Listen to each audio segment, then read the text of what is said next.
Hello hi welcome back my YouTube channel. आपका अपने channel my education अड्डा पे बहुत बहुत स्वागत है। मैं ललिता कौशिक एक बार फिर आपका अपने चैनल माय एजुकेशन अड्डा में बहुत बहुत स्वागत करती हूँ। सबको राधे राधे, जय श्री कृष्णा, जय शिव शंभू, जय महाकाल। आई होप आप लोग अच्छे होंगे, बेहतरीन होंगे और अपने एग्ज़ाम की तैयारी में बहुत ही बेहतरीन ढंग से आप लोग लगे हुए होंगे। हाँ जी, तो भैया सबको राधे राधे, जय श्री कृष्णा। सब लोग जल्दी जल्दी लाइव आ जाएंगे, जिसके बाद हमारा आज लंबा सेक्शन होने वाला है, तो इसको हम कंप्लीट करें। ठीक है, लगभग आपके 120 नंबर हैं, 120 प्रश्न हैं आपके। कितने, कम से कम 120 प्रश्न होंगे आपके आज, और लंबा सेक्शन चलेगा, तो इसलिए जल्दी सब लोग जल्दी जल्दी लाइव आ जाएंगे। हाँ जी, सबको ओके। राजू कुमार है, गुड इवनिंग, गुड इवनिंग सबको, गुड इवनिंग। शमीना है, पूनम है, हाँ जी बिल्कुल। नीभा देवी, गुड इवनिंग सबको, गुड इवनिंग।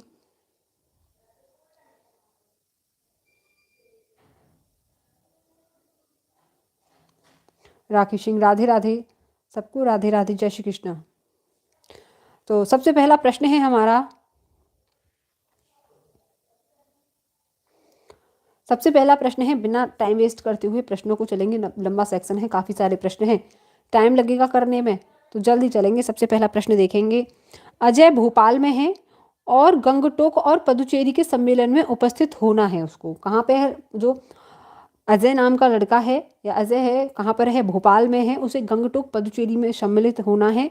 जहाँ अजय है वहाँ से गंगटोक जो होता है आपका, और पुडुचेरी की जो स्थिति है क्या है, बताएंगे आप लोग कि भोपाल, भोपाल कहाँ पे पड़ता है? एमपी में। एमपी में पड़ता है, नहीं पड़ता? तो वहाँ से जो आपका क्या है, गंगटोक और पुडुचेरी है, उसकी स्थिति क्या है, बताएंगे आप लोग।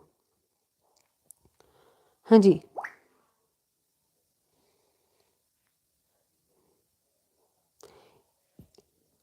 यहाँ क्या होता है? सबसे पहले यहाँ माना हमने उत्तर, ठीक है। यहाँ क्या होता है आपका? दक्षिण। यहाँ पूर्व होता है, और यहाँ पे क्या होता है आपका? पश्चिम।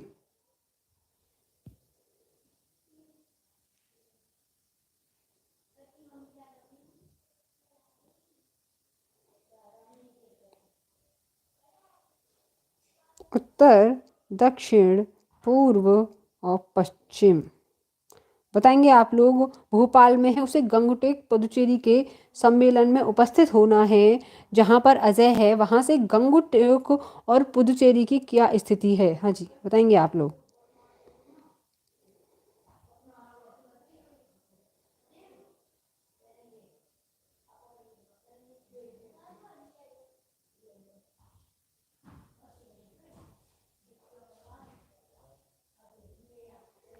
हाँ जी बिल्कुल। माना हमने एमपी पड़ता है इधर, एमपी पड़ता है इधर, ठीक है। एमपी कहाँ पड़ता है? यहाँ पड़ता है, ठीक है। और पुडुचेरी हमारा इधर पड़ता है, पुडुचेरी, ठीक है। और क्या, हमारा गंगटोक इधर पड़ता है, ठीक है। तो कहाँ पर हुई? जैसे एमपी यहाँ पर पड़ा, तो उत्तर पूर्वी में, पूर्व में तो क्या हुआ? गंगटोक हुआ। और आपका क्या, दक्षिण पूरब में, कहाँ पर? दक्षिण पूरब में क्या हुआ आपका? दक्षिण पूर्व में पुडुचेरी हुआ। तो ऑप्शन नंबर हमारा थर्ड बिल्कुल सही आंसर होगा। कौन सा वाला? Option third. जब मैं आपको मैप कराऊंगी ईवीएस का, उसमें एकदम क्लियर कर दूंगी ये वाला। आपके जो मैपिंग वाले प्रश्न हैं सारे एक साथ क्लियर कर दूंगी, ठीक है। जब आपको मैप कराऊंगी एक दिन इंडिया का सारा, तो उसमें सारी जो आपकी प्रॉब्लम्स आएंगी सब कुछ क्लियर कर दूंगी। तो ऑप्शन नंबर थर्ड आपका बिल्कुल राइट आंसर है। अगला प्रश्न है आपका, माउंट एवरेस्ट की ऊंचाई कितनी है? माउंट एवरेस्ट की है जी, तो कितनी है? क्या 8600 मीटर है? क्या आपकी 8850 मीटर है? क्या आपकी 8950 मीटर है? या 8990 मीटर है? बताएंगे आप लोग। माउंट एवरेस्ट की ऊंचाई कितनी है? माउंट एवरेस्ट की ऊंचाई कितनी है, बताएंगे। हाँ जी, माउंट एवरेस्ट की ऊंचाई कितनी है आप लोग बताएंगे।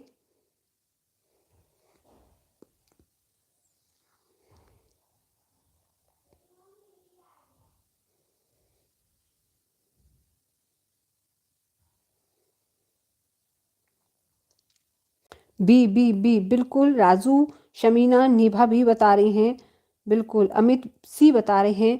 कितनी है माउंट एवरेस्ट की ऊंचाई आपकी? कितनी है आपकी? 8850 मीटर है। माउंट एवरेस्ट पड़ता कहाँ पे है आपका? नेपाल कहाँ पर? नेपाल और तिब्बत के बीच में पड़ता है। कहाँ पर? नेपाल और तिब्बत के बीच में पड़ता है आपका माउंट एवरेस्ट। ठीक है, और ये हिमालय की सबसे ऊंची चोटी है माउंट एवरेस्ट, और इसकी ऊंचाई कितनी है माउंट एवरेस्ट की? 8850 मीटर। ऑप्शन नंबर 2 आपका बिल्कुल राइट आंसर है। अगले प्रश्न पर चलेंगे। टूटता तारा क्या होता है? टूटता हुआ तारा क्या होता है? क्या आपका तारा होता है, धूमकेतु होता है, या आपका उल्का होता है, या क्षुद्र ग्रह होता है? बताएंगे आप लोग, टूटता तारा क्या होता है? टूटता तारा, हाँ जी, क्या होता है टूटता तारा? क्या तारा होता है? क्या उसको तारा कहेंगे, या धूमकेतु कहेंगे, या उसको उल्का पिंड कहेंगे, उल्का कहेंगे, या आपका क्षुद्र ग्रह कहेंगे? बताएंगे। हाँ जी, बताएंगे। अमित, हाँ जी, बिल्कुल। शमीना सी बता रही हैं, सैम्पा भी सी बता रहे हैं, बिल्कुल। टूटता तारा को क्या कहते हैं? टूटते हुए तारा को उल्का पिंड कहते हैं। क्या कहते हैं? उल्का पिंड कहते हैं। और जो उल्का पिंड होते हैं ना, तो जैसे पृथ्वी पर आते हैं टूटते हुए आते हैं ना, देखा होगा, देखा होगा बहुत से लोग क्या करते हैं, विष मांगते हैं, टूटते हुए तारे को देख के मांगते नहीं मांगते, लेकिन वो असल में क्या होते हैं? उल्का उल्का पिंड होते हैं। वो जब हमारी पृथ्वी की तरफ आते हैं बढ़ते हुए, तो कौन से मध्य मंडल में आकर वो जल जाते हैं? कौन से मंडल में आकर जल जाते हैं? मध्य मंडल में जल जाते हैं वो। ठीक है, मध्य मंडल में जल जाते हैं। ठीक है, क्या? उल्का पिंड। ठीक है, उल्का पिंड जब टूटकर नीचे आते हैं जमीन पर, तो वो मध्य मंडल में जल जाते हैं। ऑप्शन नंबर 3 आपका बिल्कुल राइट आंसर है। अगले प्रश्न को देखेंगे। हाँ जी,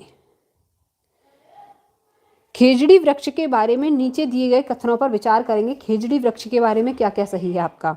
यह वृक्ष मुख्यतः रेगिस्तानी क्षेत्र में पाया जाता है। खेजड़ी वृक्ष है जो, इसे उगने के लिए अधिक जल की आवश्यकता नहीं होती। ऑप्शन नंबर सी है, यह वृक्ष अपने तने में जल संचित करता है, जिसका उपयोग आवश्यकता पड़ने पर वहाँ के जो स्थानीय निवासी होते हैं वो कर लेते हैं। ऑप्शन नंबर डी है, यह वृक्ष की छाल का उपयोग दवाइयों के बनाने में होता है, तथा इसकी लकड़ी में कीटों का प्रभाव नहीं पड़ता, या कीड़े नहीं लगते। बताएंगे कौन सा वाला सही है आपका? क्या ए बी सी सही है? क्या ए बी सी सही है? क्या आपका बी सी डी सही है, या ए बी सी सही है, या ए सी आपका ई सही है? इस वृक्ष में बहुत कम पत्तियां होती हैं। बताएंगे कौन सा वाला सही है आपका? खेजड़ी वृक्ष के बारे में कौन सा कथन सही है? ओके, निभा ए बता रही हैं, सैम्पा भी ए बता रहे हैं, बिल्कुल। आप लोग बताएंगे खेजड़ी वृक्ष के बारे में, खेजड़ी वृक्ष के बारे में क्या क्या सही है आपका? हाँ, तो बिल्कुल। क्या यह रेगिस्तानी क्षेत्र में पाया जाता है खेजड़ी वृक्ष? हाँ जी, बिल्कुल पाया जाता है, बिल्कुल सही बात है। ए हमारा सही हो गया। इसे उगने के लिए अधिक जल की आवश्यकता नहीं होती, बिल्कुल नहीं होती, यह भी सही बात है एकदम। यह वृक्ष अपने तने में जल संचित करता है, जिसका उपयोग आवश्यकता पड़ने पर किया जाता है। नहीं भाई, ये वाला जो वृक्ष है अपने तने में जल संचित नहीं करता। ठीक है, ये वाला वृक्ष नहीं करता। कौन सा करता है? तो आपका ये कौन सा करता है? ये करता है आपका राजस्थानी ओक। किसका काम है ये वाला? ये काम है राजस्थानी ओक का। किसका? राजस्थानी ओक का काम है ये। ठीक है, और यह वृक्ष राजस्थानी ओक नाम का कहाँ पे पाया जाता है? तो ऑस्ट्रेलिया में पाया जाता है। कहाँ पे पाया जाता है?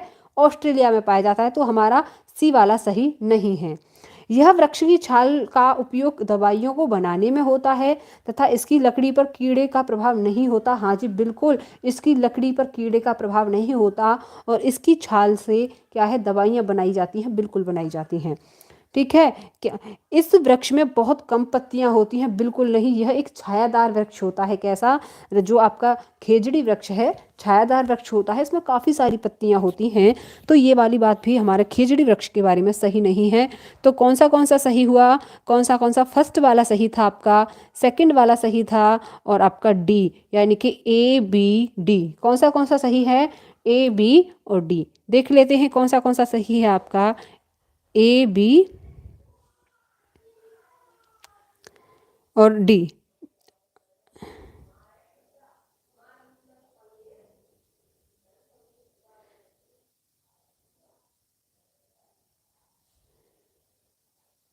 कौन सा सही है आपका?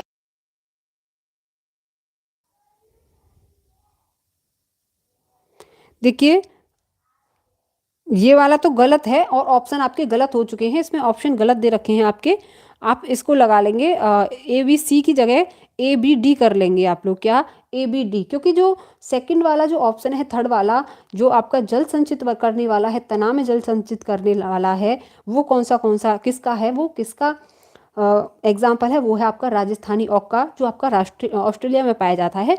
तो आप लोग ए बी डी लगाएंगे, ठीक है। क्योंकि देखिए आपका फर्स्ट सही है, इसमें ऑप्शन में दे नहीं रखा, फर्स्ट सही है आपका, ये भी सही है, ये वाली गलत बात है, ये राजस्थानी ओक के बारे में है, ये भी सही बात है। इस पर बहुत सारी कम पत्तियां नहीं होती, कम पत्तियां कैक्टस पर होती हैं, ठीक है, जो आपका रेगिस्तान में पाया जाता है, राजस्थान में पाया जाता है। तो ई वाला जो है ये कैक्टस के लिए है। आई होप आपको क्लियर हो गया होगा ये। चलो आगे वाले प्रश्न पर चलते हैं हम लोग। निम्नलिखित में से सही कथन चुनेंगे आप लोग, कौन सा सही है आपका, ठीक है। निम्नलिखित में से सही कथन चुनेंगे। ओके। कोई वयस्क हाथी एक दिन में 2 क्विंटल या 200 किलोग्राम से भी अधिक हरे पत्ते या झाड़ियाँ खा सकता है। ऑप्शन नंबर, हाँ जी, पेपर फर्स्ट का है ये, ईवीएस चल रहा है आपका पेपर फर्स्ट का, और इसके बाद चलेगी आपकी सीडीपी, जो कि आपकी पेपर फर्स्ट और सेकंड दोनों के लिए यूजेबल होगी, ठीक है। और ऑप्शन नंबर 2 है आपका, अत्यधिक भारी होने के कारण अधिकांश हाथी बहुत ज़्यादा आराम करना पसंद करते हैं। ऑप्शन नंबर 3 है आपका, यहाँ तक कि 3 महीने का हाथी के बच्चे का भार सामान्यतः 200 किलोग्राम होता है। ऑप्शन नंबर डी है आपका, अधिकांश हाथी औसतन एक दिन में 9 से 10 घंटे सोते हैं। बताएंगे आप लोग हाथी के बारे में इसमें से कौन सा सही है आपका।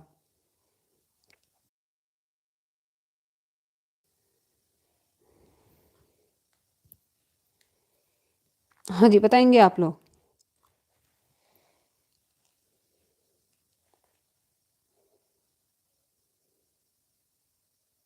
बिल्कुल। क्या क्या कोई वयस्क हाथी एक दिन में 2 क्विंटल खाता है? बिल्कुल नहीं खाता। कितना? 1 क्विंटल या 100 किलोग्राम खा सकता है। कितना? 1 क्विंटल या 100 किलोग्राम खाता है। तो यहाँ पे 200 की जगह 100 होता तो हमारा सही होता, लेकिन ये बात सही नहीं है। अत्यधिक भारी होने के कारण अधिकांश हाथी बहुत ज़्यादा आराम नहीं करते, हाथी बहुत कम आराम करते हैं, ठीक है। हाथी आराम ज़्यादा नहीं करते हैं। हाथी एक दिन में कितने?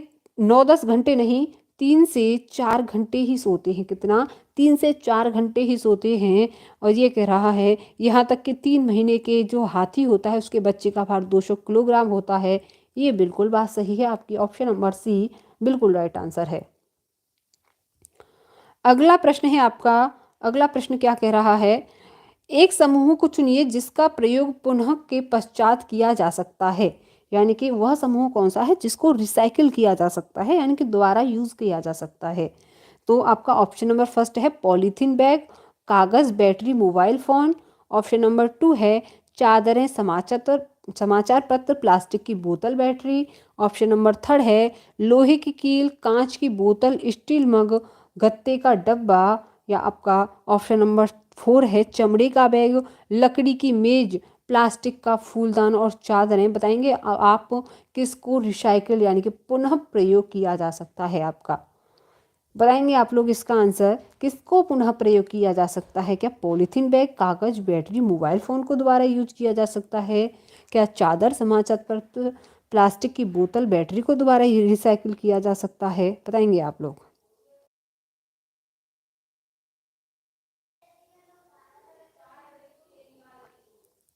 हाँ जी, बताएंगे आप लोग।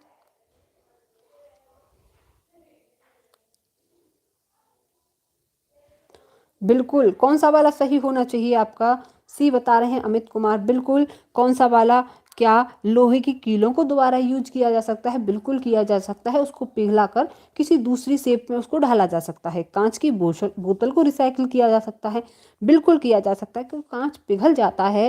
कांच की बोतल को पिघलाकर किसी दूसरी कोई दूसरी चीज़ बनाई जा सकती है। स्टील के मग को भी भैया यूज़ कर लिया जाता है। आपने देखा होगा कभी, आपने पुराने जो स्टील के बर्तन होते हैं फूटे हुए, उनको चेंज कर लेते हैं।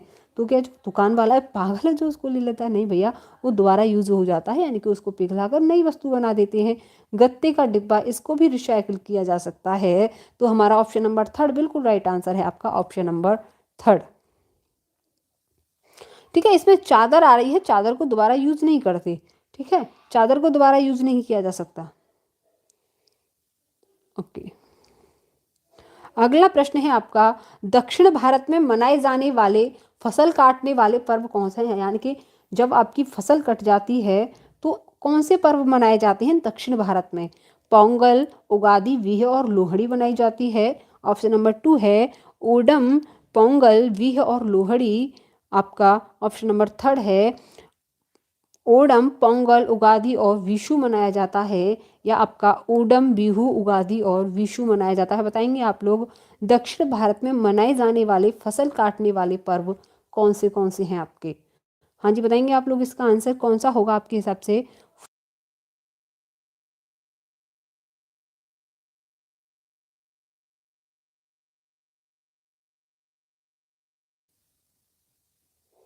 हाँ जी, बिल्कुल बताएंगे आप लोग। ओके, शमीना बता रही हैं सी। विक्की, गुड इवनिंग विक्की, सबको गुड इवनिंग। हाँ, तो आप इसका आंसर बताएंगे कौन सा है आपका? दीपक भी बना रहे बता रहे हैं। हाँ जी, बिल्कुल।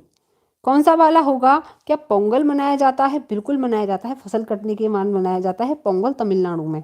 ठीक है, उगादि मनाया जाता है भैया, उगादि भी मनाया जाता है। बीहन नहीं मनाया जाता, लोहड़ी भी मनाई जाती है आपकी पंजाब में फसल कटने के बाद। ठीक है, तो धान की फसल कटने के बाद लोहड़ी मनाई जाती है, पोंगल भी मनाया जाता है, उगादि भी मनाई जाती है, लेकिन बीह नहीं मनाया जाता। इसमें भी क्या है, बीह नहीं मनाया जाएगा। ठीक है, तो आपका कौन सा वाला सही होगा? आपका ओणम मनाया जाता है। ठीक है, पोंगल मनाया जाता है, उगादि मनाई जाती है और विशु भी मनाया जाता है। किसके लिए ये मनाया जाता है आपका? किसके लिए? फसल कटने के पर्व हैं आपके। ऑप्शन नंबर 3 आपका बिल्कुल राइट आंसर है। ठीक है, और एक और है आपका, विशु की जगह हम किसे बिहू भी कह सकते हैं। क्या? बिहू। बिहू मनाया जाता है आपका असम में, वह भी फसल कटने के पश्चात मनाया जाता है। तो ऑप्शन नंबर 3 आपका बिल्कुल सही जवाब होगा। अगले प्रश्न पर चलेंगे। अगला प्रश्न कह रहा है, कक्षा 5 के विद्यार्थी को घर्षण प्रकरण पढ़ाते समय शिक्षिका यह समझाने के लिए अनेक उदाहरण देती है कि घर्षण हमारे लिए कई तरीकों से उपयोगी है। उनके द्वारा दिए गए निम्नलिखित उदाहरणों में से कौन सा गलत है? यानी कि घर्षण क्या होता है? घर्षण क्या होता है? जिसकी वजह से हम जमीन पर चल पाते हैं, लट्टू जिसकी वजह से चारों तरफ घूम पाता है, तो घर्षण होता है। ठीक है, तो कौन सा जो है आपका गलत उदाहरण है, उसने कौन सा गलत उदाहरण दिया है बच्चों को घर्षण के लिए? ऑप्शन नंबर फर्स्ट है पेपर, पेन की नोक, यानी कि जो पेन की नोक होती है और पेपर के बीच में होने वाले घर्षण के कारण ही तुम लिख पाते हो। क्या यह गलत उदाहरण दिया? ऑप्शन नंबर बी है हमारे जूते और जमीन के बीच होने वाले घर्षण के कारण ही हम चल पाते हैं। ऑप्शन नंबर 3 है ऊर्ध्वाधर रूप से फेंकी गई वस्तु घर्षण के कारण हमारे पास आती है। या ऑप्शन नंबर डी है आपका ब्रेक लगाने पर वाहन रुक जाता है। बताएंगे आप लोग कौन सा घर्षण के बारे में गलत उदाहरण है? हाँ जी, बताएंगे घर्षण के बारे में कौन सा गलत उदाहरण है? हाँ जी, इसका आंसर बताएंगे आप लोग। क्या पेन जो हम लिखते हैं वो घर्षण की वजह से लिख पाते हैं? हाँ जी, बताएंगे आप लोग इसका आंसर क्या होगा? Good evening CHK, good evening. Poonam बता रही हैं सी। हाँ जी, सब लोग बताएंगे कौन सा वाला आंसर होगा आपका। ठीक है, घर्षण के मतलब घर्षण क्या होता है आपका, जिसकी वजह से हम चल पाते हैं, लिख पाते हैं। ठीक है, हाँ जी, बताएंगे आप लोग। डी बता रहे हैं कौन? पूजा कुमारी डी बता रही हैं। देखिए, पिंकी सी बता रही हैं बिल्कुल। कौन सा वाला सही होगा आपका? सैम्पा सी बता रहे हैं, शमीना भी सी, दीपक राहुल बता रहे हैं सी। बिल्कुल। क्या हम पेन मतलब पेन से जो पेन से पेपर पर लिखते हैं घर्षण के कारण ही लिखते हैं? बिल्कुल हकीकत बात है। हम जमीन पर चल पाते हैं, वो भी घर्षण के कारण चल पाते हैं। ब्रेक लगाने पर वाहन रुक जाता है, वो भी घर्षण के कारण होता है। ऊर्ध्वाधर रूप से फेंकी गई वस्तु नीचे वापस गिरती है, किसके कारण वो गिरती है? आपकी गुरुत्वाकर्षण के कारण। किसके कारण वो गिरती है? आपकी गुरुत्वाकर्षण के कारण। ठीक है, तो आपका ऑप्शन नंबर 3 बिल्कुल जवाब सही होगा। ठीक है, तो यही घर्षण के बारे में गलत बात है। तो ऑप्शन नंबर सी आपका बिल्कुल सही आंसर है। अगला प्रश्न देखेंगे हम लोग। अगला प्रश्न है पानी के साथ प्रयोग करते हुए ज्योति यह देखती है कि स्टील की खाली कटोरी पानी पर तैरती है, लेकिन लोहे की एक छोटी कील डूब जाती है, इस तथ्य द्वारा व्याख्यात किया जा सकता है क्या? एक बार फिर सुनेंगे प्रश्न। पानी के साथ प्रयोग करते हुए ज्योति ने देखा कि जो स्टील की कटोरी है वो तो पानी पर तैर गई, लेकिन लोहे की जो छोटी कील थी वो पानी से क्या है, डूब गई। तो इसके बारे में क्या व्याख्यात किया जा सकता है? ऑप्शन नंबर फर्स्ट है लोह पानी की तुलना में हल्का होता है। लोहा जो होता है पानी की तुलना में हल्का होता है और स्टील पानी की तुलना में भारी होती है, इसलिए।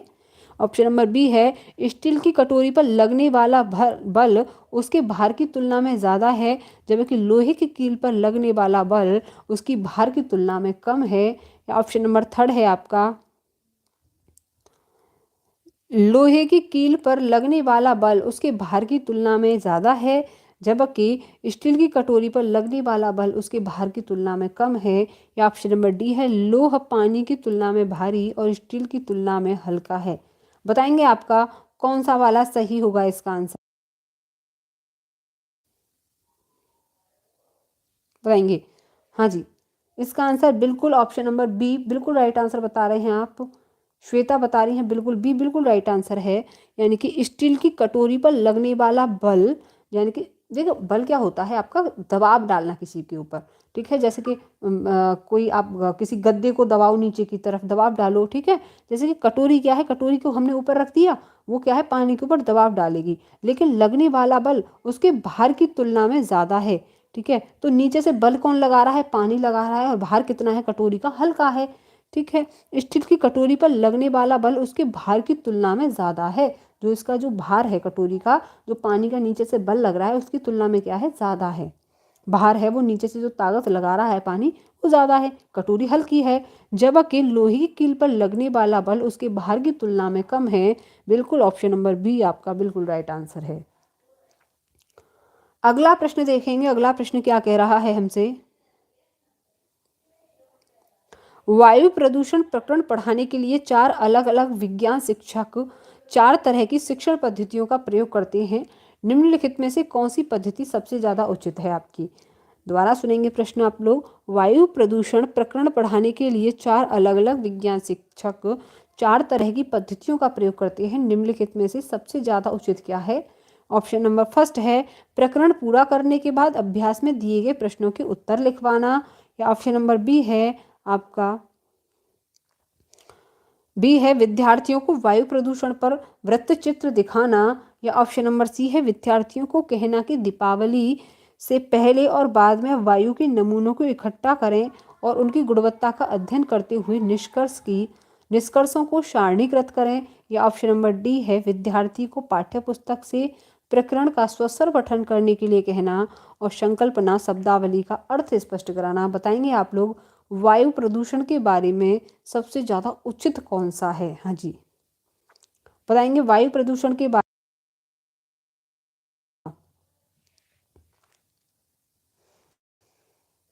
हाँ, बताएंगे आप लोग इसका आंसर वायु प्रदूषण के बारे में सबसे ज़्यादा उचित क्या है? बिल्कुल, क्या है आपका ऑप्शन नंबर सी बिल्कुल सही करवाएगी वो। विद्यार्थियों को कहना कि दीपावली से पहले और बाद में वायु के नमूनों को इकट्ठा करें, उनकी गुणवत्ता का अध्ययन करते हुए निष्कर्षों को सारणीकृत करेंगे। ऑप्शन नंबर सी आपका बिल्कुल राइट आंसर है। अगले प्रश्न पर चलेंगे। अगला प्रश्न कह रहा है एक शिक्षिका तनावग्रस्त बच्चे की पहचान कर सकती है जब बच्चा निम्नलिखित व्यवहार प्रदर्शन करता हो। एक शिक्षिका है तनावग्रस्त बच्चे की पहचान कर सकती है जब बच्चा निम्नलिखित व्यवहार प्रदर्शित करता हो। कैसा? आक्रामक व्यवहार, पढ़ाई में पूर्ण एकाग्रता, बहुत बात करना, या हाइपर एक्टिविटी यानी कि अति सक्रियता। बताएंगे कौन सा वाला सही है आपका? एक शिक्षिका तनावग्रस्त बच्चे की पहचान कर सकती है जब बच्चा कैसा व्यवहार कर रहा है। हाँ जी, आक्रामक व्यवहार कर रहा है, बहुत बात कर रहा है, पढ़ाई में एकाग्रता है उसकी, या हाइपर एक्टिविटी यानी कि अति सक्रिय बालक है।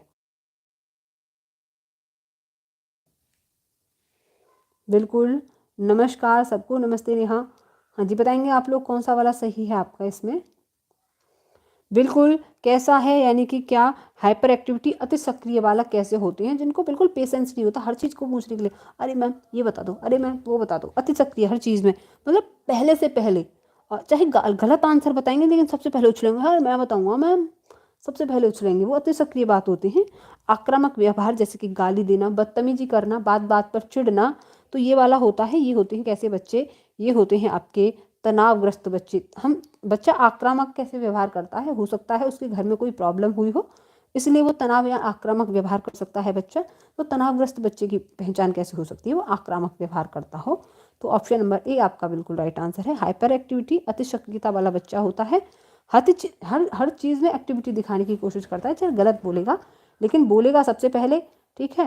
हाँ जी बिल्कुल, कौन सा वाला ऑप्शन, ऑप्शन नंबर ए बिल्कुल राइट आंसर है, आक्रामक व्यवहार। अगले प्रश्न पर चलेंगे। अगला प्रश्न कह रहा है आपसे, अभिभावक शिक्षक अंतःक्रिया को उपलब्ध कराने का मुख्य उद्देश्य है। अभिभावक शिक्षक अंतः क्रियाओं को उपलब्ध कराने का मुख्य उद्देश्य क्या है। ऑप्शन नंबर ए है विद्यालय में हो रहे क्रियाकलाप के बारे में जानकारी को साझा करना, या ऑप्शन नंबर 2 है आपका पुनर्गलन और सुधार के लिए बच्चों की योग्यता और कमजोरी के बारे में चर्चा करना, या ऑप्शन नंबर 3 है आपका एक दूसरे के साथ सामाजिक संबंध विकसित करना, या ऑप्शन नंबर 4 है आपका एक दूसरे की कमियों को उजागर करना। बताएंगे आप लोग कौन सा वाला सही है आपका इसमें। अभिभावक शिक्षक अंतःक्रिया को उपलब्ध कराने का उद्देश्य है, यानी कि इसको कह सकते हैं हम मोटे बातों में पीटीएम का क्या उद्देश्य होता है, यानी कि पेरेंट्स टीचर मीटिंग का क्या उद्देश्य होता है। हाँ जी बताएंगे आप लोग क्या आंसर हो सकता है।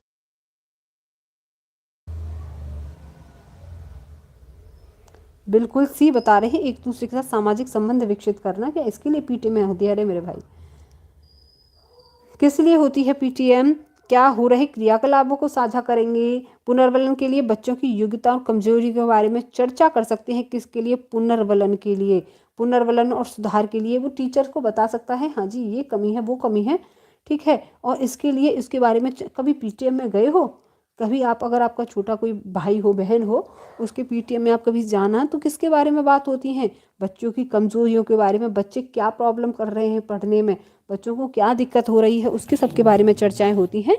तो पुनर्वलन और सुधार के लिए बच्चों की योग्यताओं और कमजोरियों के बारे में जो चर्चा होती है वही क्या होती है, अभिभावक शिक्षक अंतःक्रिया यानी कि पीटीएम का उद्देश्य होता है। ऑप्शन नंबर बी आपका बिल्कुल राइट आंसर है। अगला प्रश्न है आपका, खाद्य श्रृंखला की संकल्पना को पढ़ाने में विद्यार्थी की अधिकतम भागीदारी के लिए निम्नलिखित में से कौन सी शिक्षण शिक्षण व्यूह रचना सबसे प्रभावी होगी। दोबारा सुनेंगे, खाद्य रचना की संकल्पना पढ़ानी है तो कौन सी शिक्षण व्यूह रचना सबसे प्रभावी हो सकती है आपकी। ऑप्शन नंबर फर्स्ट है आपका, ऑप्शन नंबर फर्स्ट क्या कह रहा है, विद्यार्थियों को इंटरनेट से संबंधित जानकारी एकत्रित करने के लिए कहना। ठीक है, इंटरनेट पे जाइए और खाद्य श्रृंखला के बारे में आप जानकारी इकट्ठा कर लीजिए, क्या यह सबसे बेस्ट रहेगा। या ऑप्शन नंबर फर्स्ट सेकंड है आपका, श्यामपट्ट पर लिखी विभिन्न खाद्य श्रृंखलाओं को के सभी उदाहरणों को देखकर लिखने के लिए विद्यार्थियों को कहेंगे कि आप श्यामपट्ट पर जो लिखा है खाद्य श्रृंखला के बारे में कि उपभोक्ता है, ये उत्पादक है, इसको आप देखकर अपनी नोटबुक में लिख लें। क्या ऑप्शन नंबर थर्ड है, जीवों के प्ले कार्य बनाना और विद्यार्थियों के समूह में विभिन्न खाद्य श्रृंखलाओं को सोचते हुए उन्हें व्यवस्थित करने के लिए कहना। या ऑप्शन नंबर डी है, विभिन्न आवासों में चलने वाली संभावित खाद्य श्रृंखलाओं की खोज करने के लिए विद्यार्थियों को कहना। बताएंगे कौन सा खाद्य श्रृंखला को पढ़ाने के लिए सबसे प्रभावी तरीका होगा। हाँ जी बताएंगे आप लोग, खाद्य श्रृंखला को पढ़ाने के लिए सबसे प्रभावी तरीका कौन सा हो सकता है। सैम्पा 4 बता रहे हैं, राजू भी 4 बता रहे हैं, पूनम सी बता रही हैं, ठीक है, प्रवीण यादव डी बता रहे हैं। बिल्कुल बताएंगे कौन सा वाला सही होगा आपका।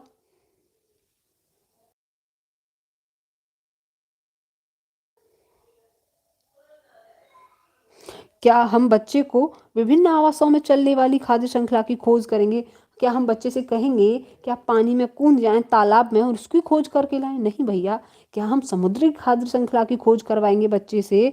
तो ऑप्शन नंबर 4 आपका क्या है, बच्चे को खोज हम नॉर्मली ऊपर पेड़ के लिए करवा सकते हैं। हाँ जी, आप पेड़ पर देखिए क्या क्या खाद्य श्रृंखला हो सकती है, इसके बारे में हम कह सकते हैं बच्चे को। लेकिन तालाब की खाद्य श्रृंखला, ठीक है, समुद्र की खाद्य श्रृंखला तो कई टाइप की होती है ना, जैसे कि जल की हुई, ठीक है, ये वाली, तो ये वाला नहीं होगा, ठीक है। तो आपका प्ले कार्य बनाना, ये तो हाँ जी, क्या श्यामपट्ट पर लिखी, ये बात तो गलत ही हो जाएगी। ऑप्शन नंबर सी जो लोग भी बता रहे हैं, जीवों के प्ले कार्य बनाना, यानी कि कौन सा हम बच्चे को बस बता सकते हैं, हर आवाज़ पे लेकर नहीं जा सकते, उसको खोज नहीं करवा सकते।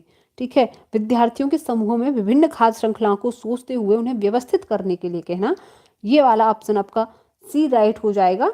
ठीक है, क्योंकि देखिए खोज करने के लिए नहीं कहेंगे इसमें, क्योंकि बच्चा खोज नहीं कर पाएगा हर जगह खाद्य श्रृंखला की। ठीक है, ऑप्शन नंबर आपका सी राइट आंसर होगा इसमें।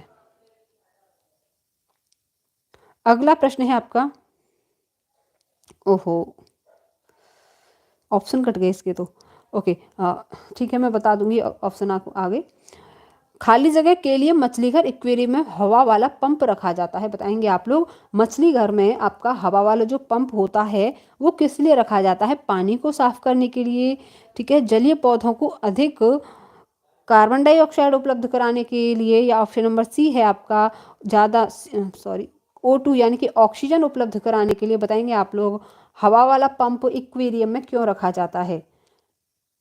हाँ जी, हवा वाला पंप एक्वेरियम में क्यों रखा जाता है? जो मछली घर होता है उसमें हवा वाला पंप क्यों रखा जाता है? क्या पानी को साफ करने के लिए रखा जाता है, क्या CO2 उपलब्ध कराने के लिए रखा जाता है, या O2 यानी कि ऑक्सीजन उपलब्ध कराने के लिए रखा जाता है? बताएंगे आप लोग। सी बिल्कुल पूनम, बिल्कुल राइट आंसर है सी आपका। क्या उपलब्ध कराने के लिए रखा जाता है? O2। क्यों रखा जाता है वो? ऑक्सीजन उपलब्ध कराने के लिए। किसको? मछलियों को। एक्वेरियम में मछलियों को हवा वाला पंप यानी कि उनके पास जो आपकी ऑक्सीजन है अवेलेबल रहे। ठीक है, ऑप्शन नंबर आपका सी बिल्कुल राइट आंसर है। अगले प्रश्न पर चलेंगे।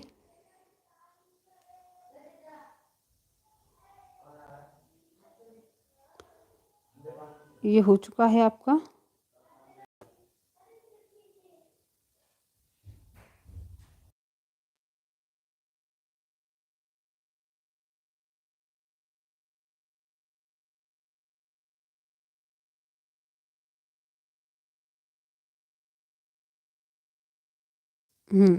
ये रहा आपका ये वाला प्रश्न। ठीक है, के लिए मछली घर एक्वेरियम में हवा वाला पंप रखा जाता है किसके लिए? पानी को साफ करने के लिए, जलीय पौधों को अधिक कार्बन डाइऑक्साइड उपलब्ध कराने के लिए, या ऑप्शन नंबर सी है अधिक ऑक्सीजन को पानी में घोल देने के लिए, या ऑप्शन नंबर डी है मछली घर की शोभा बढ़ाने के लिए। बताएंगे आप लोग कौन सा वाला सही है आपका? एक्वेरियम में हवा वाला पंप क्यों रखा जाता है? बिल्कुल, किस लिए रखा जाता है आपका? CO2 यानी कि अधिक ऑक्सीजन को पानी में घोलने के लिए। ऑप्शन नंबर सी आपका बिल्कुल सही आंसर है। अगला प्रश्न है आपका, अगला प्रश्न क्या कह रहा है? पर्यावरण अध्ययन की कक्षा में बच्चों के व्यक्तिगत अनुभवों को महत्व देना शिक्षक को लाभ पहुंचाता है, क्यों? ठीक है, यानी कि कैसी पर्यावरण अध्ययन की क्लास चल रही है, बच्चों के व्यक्तिगत अनुभवों को महत्व देना शिक्षक के लिए लाभ पहुंचाता है, क्यों? ऑप्शन नंबर फर्स्ट है उसकी ऊर्जा बचाने में, क्योंकि बच्चे बातचीत करना ज़्यादा पसंद करते हैं, या ऑप्शन नंबर सेकंड है आपका बच्चों के विशिष्ट अनुभवों को जानने में, या ऑप्शन नंबर सी बच्चों की भाषा और संप्रेषण कुशलताओं को सुधारने और परिमार्जित करने में, ऑप्शन नंबर डी है आपका विषय को बच्चों के अनुभव सार संग्रह से जोड़ने और विमर्श सीखने को बढ़ावा देने में। बताएंगे आपका कौन सा वाला सही होगा? यानी कि पर्यावरण अध्ययन की कक्षा में बच्चे व्यक्तिगत अनुभव को महत्व देना शिक्षक को किस चीज में लाभ पहुंचाएगा? हाँ जी, बताएंगे आप लोग इसका आंसर कौन सा होगा? बिल्कुल, कौन सा वाला आंसर होगा आपका? डी डी डी, बिल्कुल जो लोग भी डी बता रहे हैं, यानी कि विषय को बच्चों के अनुभव संसार से जोड़ना। यानी कि देखिए बच्चों ऐसी चीज़ पढ़ाएंगे, बच्चों को हमेशा ऐसी चीज़ों के भी एग्जाम्पल देने चाहिए जो छोटे बच्चे होते हैं, जो चीज़ उनके इर्द गिर्द हों, उनके आसपास हों। ठीक है, तो विषय को बच्चों के अनुभव संसार से जोड़ने के लिए और विमर्श पर सीखने को बढ़ावा देने के लिए चर्चा करेंगे, बढ़ावा मिलेगा। तो ऑप्शन नंबर डी आपका बिल्कुल राइट आंसर है। अगला प्रश्न देखेंगे। बच्चों को विभिन्न प्रकार के ईंधनों से परिचित कराने के लिए शिक्षक, यानी कि बच्चों को क्या है बहुत सारे ईंधनों से परिचित कराने के लिए शिक्षक को क्या करना होगा? ऑप्शन नंबर ए है एक लघु फिल्म दिखाने के साथ खाना पकाने के लिए इस्तेमाल होने वाले संभावित ईंधन के प्रकार पर बच्चों के साथ चर्चा कर सकता है, या ऑप्शन नंबर सेकंड है चार्ट पर ईंधनों के चित्र प्रदर्शित कर सकता है, या ऑप्शन नंबर सी है बच्चों से विभिन्न प्रकार के ईंधनों की सूची बनाने के लिए कह सकता है, या ऑप्शन नंबर डी है कक्षा में कुछ ईंधनों के नमूने दिखा सकता है। बताएंगे आप लोग बच्चों को विभिन्न प्रकार के ईंधनों से परिचित कराने के लिए शिक्षक को क्या करना चाहिए? हाँ जी, बताएंगे आप लोग इसका आंसर क्या होगा? हाँ, बताएंगे आप लोग।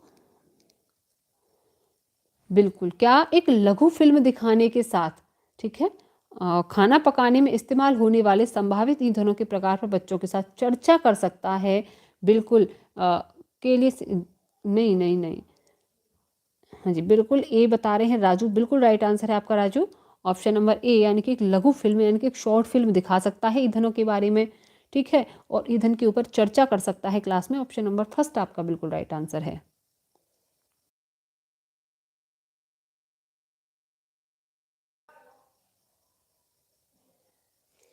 अगला प्रश्न है आपका, प्रश्न नंबर नेक्स्ट है आपका, हमारे देश में ऐसे गांव हैं जहां के ग्रामवासी अत्यधिक वर्षा होने के कारण अपने घरों को बांस के खंभों पर बनाते हैं, ठीक है जी। सुनेंगे, ऐसे हमारे देश में कुछ ऐसे भी गांव हैं जहां पर बहुत सारी वर्षा होती है, जिसलिए वहां के ग्रामवासी हैं अपने घरों को किस पर, बांस के खंभों पर बनाते हैं। ऑप्शन नंबर फर्स्ट है आपका।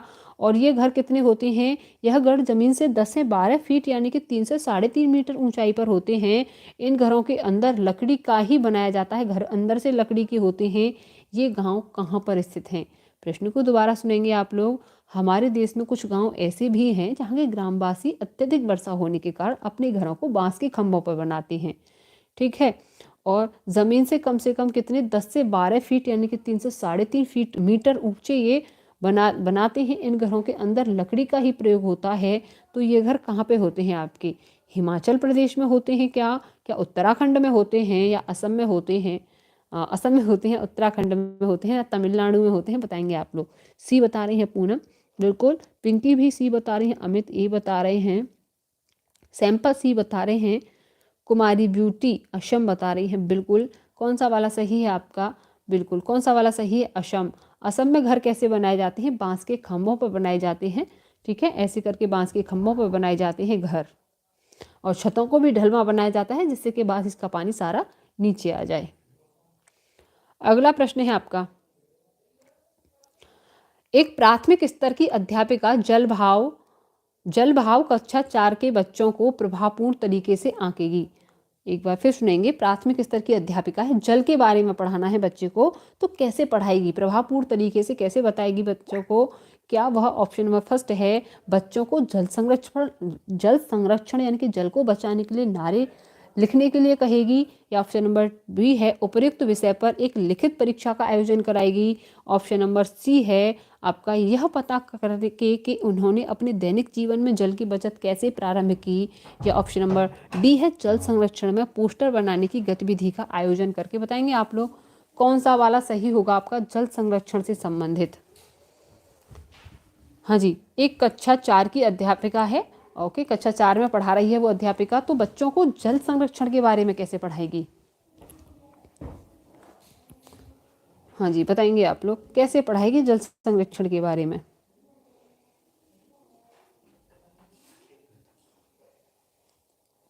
बिल्कुल, कौन सा वाला सही होगा? यह पता करके कि उन्होंने अपने दैनिक जीवन में जल का क्या यूज होता है, वो बचत कैसे करेंगे, ठीक है। ऑप्शन नंबर सी आपका बिल्कुल सही आंसर है। अगले प्रश्न को देखेंगे, अगला प्रश्न क्या कह रहा है।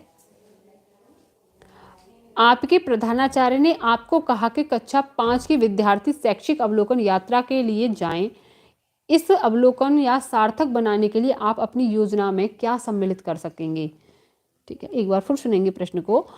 एक प्रधानाचार्य है, टीचर से कह रहा है कि कक्षा 5 के विद्यार्थियों को शैक्षिक अवलोकन यानी कि पिकनिक पे ले जा सकते हैं। इस अवलोकन में सार्थक बनाने के लिए आप इस योजना में क्या सम्मिलित करेंगे?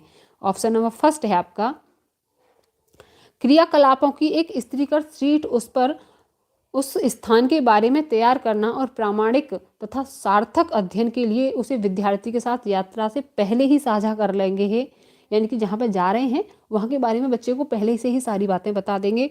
ऑप्शन नंबर बी है, जहाँ जाने के बारे में जानकारी प्राप्त करने और पढ़ने के लिए विद्यार्थी को कहेंगे कि जहाँ हम जा रहे हैं आप उसके बारे में जानकारी करें और पढ़ें। ऑप्शन नंबर सी है, आनंद के लिए पर्याप्त भोजन और खेलों को साथ ले जाएंगे। ऑप्शन नंबर डी है, यह सुनिश्चित करना कि विद्यार्थी अनुशासित रहें और उस स्थान को शांतिपूर्वक अवलोकन करें। बताएंगे कौन सा वाला आपका सही हो।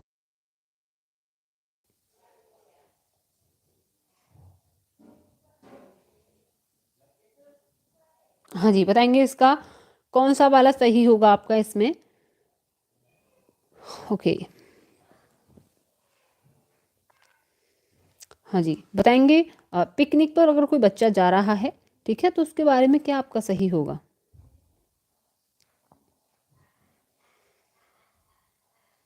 बिल्कुल, कौन सा वाला।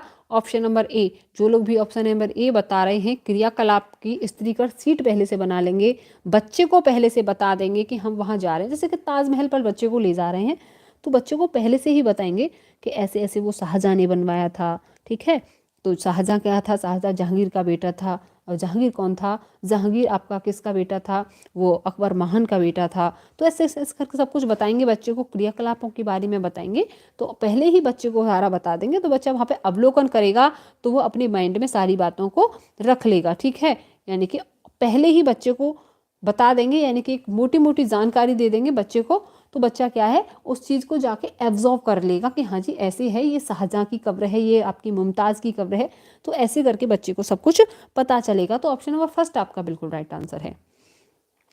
ओके, राधे राधे प्रमोद, बहुत लेट आए हो आज आप क्लास में। अगला प्रश्न है आपका, अगला प्रश्न क्या आ रहा है, प्राथमिक स्तर पर पर्यावरण अध्ययन के आकलन में निम्नलिखित में से कौन सा एक संकेत उपयुक्त नहीं है। प्राथमिक स्तर पर पर्यावरण अध्ययन का आकलन हो रहा है, कौन सा एक उपयुक्त नहीं है आपका, ठीक है। ओके, स्मरण रखना उपयुक्त नहीं है, प्रश्न पूछना, न्याय और समानता के प्रति चिंता या सहयोग। बताएंगे आपका कौन सा वाला सही होगा।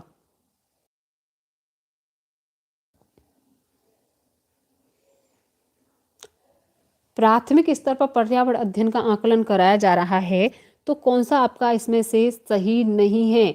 स्मरण रखना, प्रश्न पूछना, न्याय और समानता के प्रति चिंता या आपका सहयोग। कौन सा वाला सही नहीं है। क्या सहयोग सही नहीं है। देखिए, एक दूसरे की हेल्प करना, परिचर्चा करना, एक दूसरे से बात करना, ये तो ठीक बात है। न्याय और समानता के प्रति चिंता, बिल्कुल टीचर को किस चीज़ के प्रति समानता करनी चाहिए, मतलब चिंता करनी चाहिए कि मैं किसी भी बच्चे में किसी भी तरह का कोई भेदभाव ना करूं, ठीक है। अगर कोई कैसा भी बच्चा है, चाहे कोई दृष्टिबाधित हो, चाहे अस्थिबाधित हो, चाहे कहते ना कि चेहरा भी सही ना हो, तो उसके प्रति भी क्या है, मैं भेदभाव ना करूं, तो उसके प्रति भी टीचर को चिंता रहती है, ठीक है। ये टीचर का वर्क करता होता है कि वो किसी भी बच्चे में किसी भी तरह का भेदभाव ना करे। प्रश्न पूछना, ये तो होता ही मोस्ट इंपॉर्टेंट है, ये तो क्लास को एक्टिव रखने के लिए होता है। स्मरण रखना, याद रखना, रट्टा मारना, यही क्या है, प्राथमिक स्तर पर लागू नहीं होते आपके। स्मरण करना, याद करना, ठीक है, बिल्कुल कंठस्थ करना, यही आपकी जो प्राथमिक स्तर है उस पर नेगेटिव पॉइंट होते हैं। वाह मेरे शेरों, सबका आंसर, वाह भाई वाह। प्रमोद का आया है ए, बस सबका आंसर, कोई सी बता रहा है तो कोई डी बता रहा है। बिल्कुल, स्मरण रखना, कंठस्थ करना, याद करना, यही प्राथमिक स्तर पर गलत होते हैं। यही नहीं करना बस प्राथमिक स्तर पर, ठीक है, यही नहीं करना प्राथमिक स्तर पर, यही उपयुक्त नहीं होगा। ऑप्शन नंबर ए आपका बिल्कुल राइट आंसर होगा। अगला प्रश्न है आपका,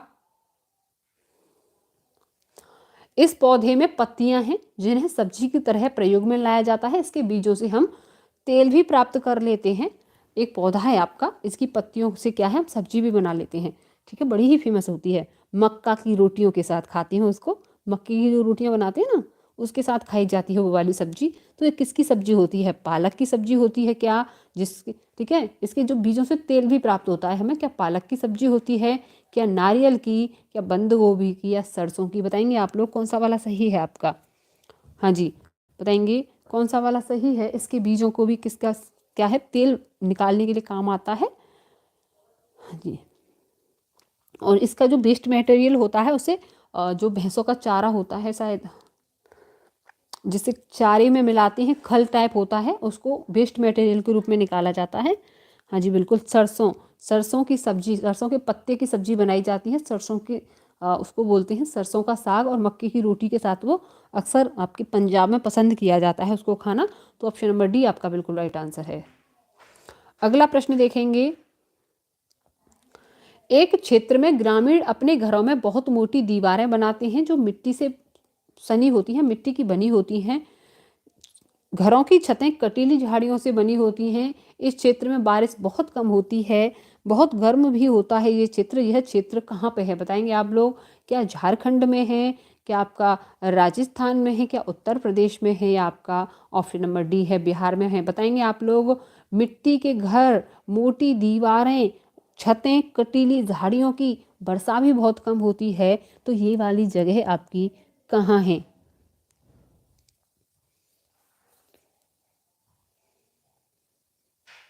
बताएंगे कौन सी वाली सही है आपका?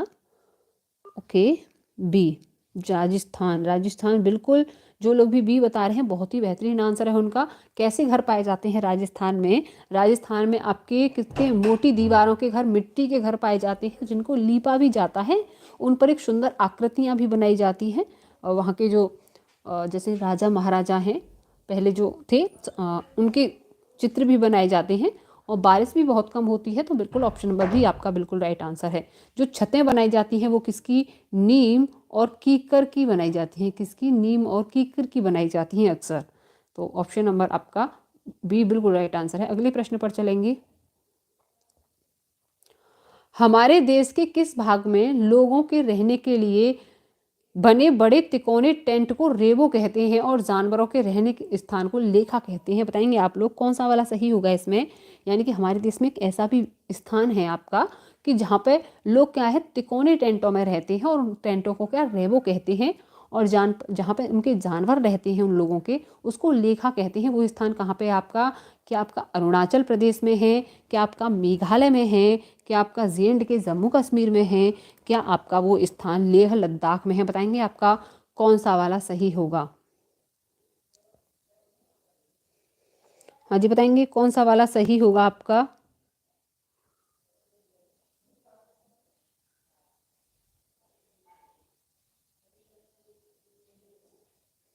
हाँ जी बिल्कुल, डी बता रहे हैं लेह लद्दाख। लेह लद्दाख बिल्कुल, कौन सा सही है? लेह लद्दाख है आपका। ऑप्शन नंबर डी आपका बिल्कुल राइट आंसर है। ठीक है, बिल्कुल ऑप्शन नंबर डी बिल्कुल राइट आंसर है। ये लेह लद्दाख से कितना, लगभग 5,000 मीटर की ऊंचाई पर है लेह लद्दाख से ये। ठीक है, हाँ, ओके। अगला प्रश्न है आपका। निम्नलिखित में से किस सामग्री के बने घर सर्दी और गर्मी दोनों मौसमों के लिए उपयुक्त हैं? किस सामग्री के बने जो घर होते हैं जो दोनों के लिए उपयुक्त होते हैं? आपके पत्थर के घर, ईंटों के घर, कंकड़ों के घर, या लकड़ी के घर? बताएंगे आप लोग ऐसे कौन से घर हैं आपके जो आपके सर्दियों में भी ठीक हैं और गर्मियों में भी रहने के लायक होते हैं? तो कैसे घर होते हैं?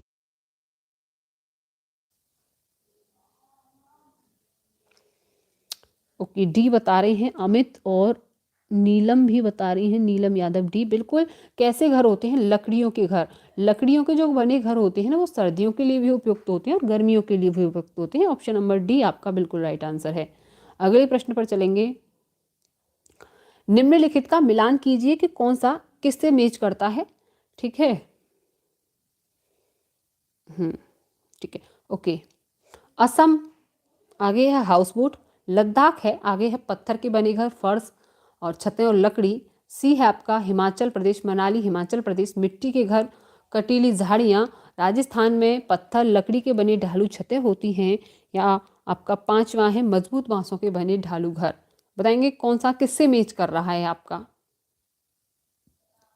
क्या ए फोर से मैच कर रहा है, बी सेकंड से, सी फाइव फोर से, या डी थर्ड से मैच कर रहा है, या आपका दूसरा है जो पांचवे से, फर्स्ट, बी फर्स्ट से, सी थर्ड से, या डी फोर से, ए फाइव से? ऑप्शन नंबर थर्ड है डी फाइव से, बी सेकंड से, सी थर्ड से, या डी वन से? या ऑप्शन नंबर फोर है आपका ए फाइव से, बी फोर से, सी सेकंड से, या डी थर्ड से मैच कर रहा है? बताएंगे आप?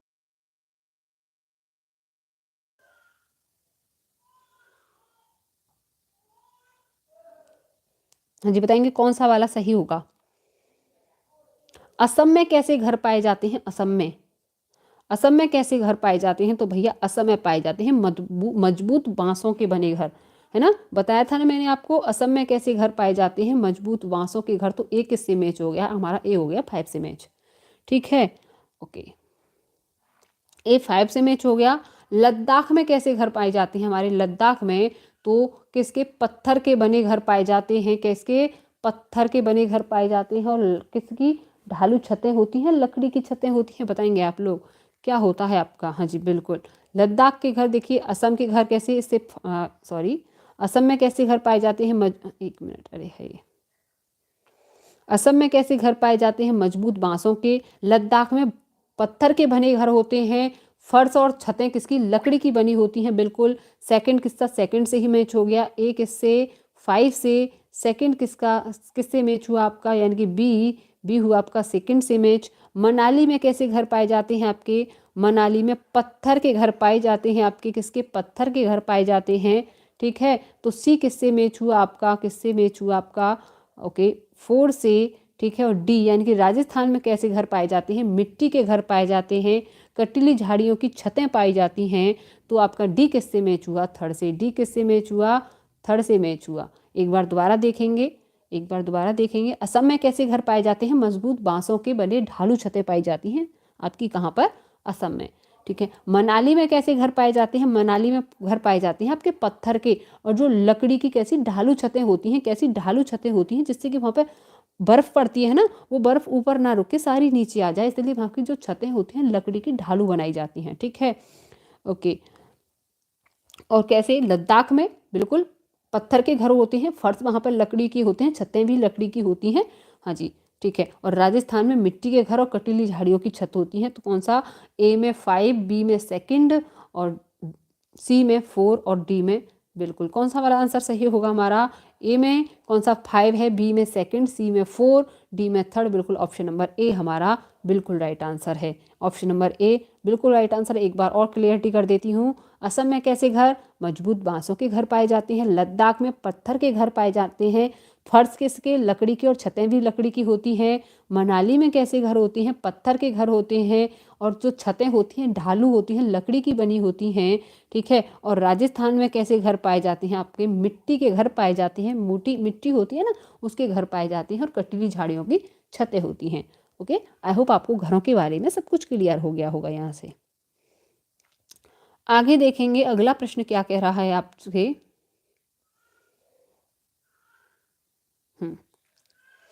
नीचे दिए गए घरों के प्रकारों में से उसे चुनिए जो भारी वर्षा वाले क्षेत्रों के गांव में रहने वाले लोगों को बनाना चाहिए। यानी कि जहाँ पे बहुत सारी वर्षा होती है वहाँ के लोगों को बनाना चाहिए। कैसा? ऑप्शन नंबर फर्स्ट है सपाट छत वाले बांस के घर, या ऑप्शन नंबर सेकंड बी है आपका सपाट घर वाले पत्थर के घर, या ऑप्शन नंबर सी है बांस के खम्भों पर बने ढालू छत वाले घर, या ऑप्शन नंबर डी है आपका मिट्टी और फूस के घर जिनकी छतें ढालू और कटीली होती हैं। बताएंगे कौन सा वाला सही है आपका? किसके संबंधित में? जहाँ पे वर्षा ज़्यादा होती है उसके संबंध में। बताएंगे आप लोग कौन सा वाला सही है आपका?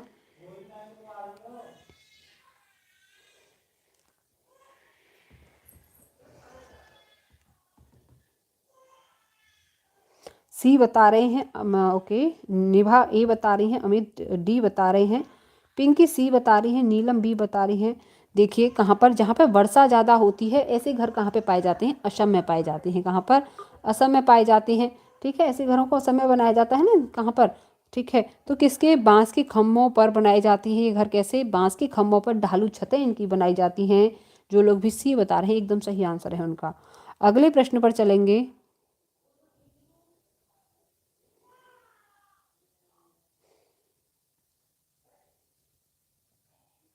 नहीं नहीं, ये बी नहीं होगा, बी गलत है आपका। इसमें ये गलत आंसर है। ठीक है, तो गलत आंसर पर नहीं जाएंगे आप लोग। जो लोग बी बता रहे हैं बी नहीं है।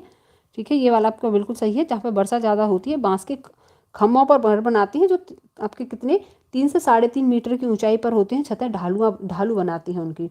ठीक है, बी नहीं सही है आपका, बी सही नहीं है आपका। जो लोग बी बता रहे हैं बी सही नहीं है। ओके, मिट्टी का घर कहाँ पे पाया जाता है? मिट्टी के घर हम कहाँ पे बना सकते हैं? क्या गाँव में बना सकते हैं? गर्म क्षेत्र में बना सकते हैं? फर्स्ट और ए और बी दोनों हैं, या न तो ए न बी। बताएंगे आपके मिट्टी के घर कहाँ पे पाए जाते हैं? मिट्टी के,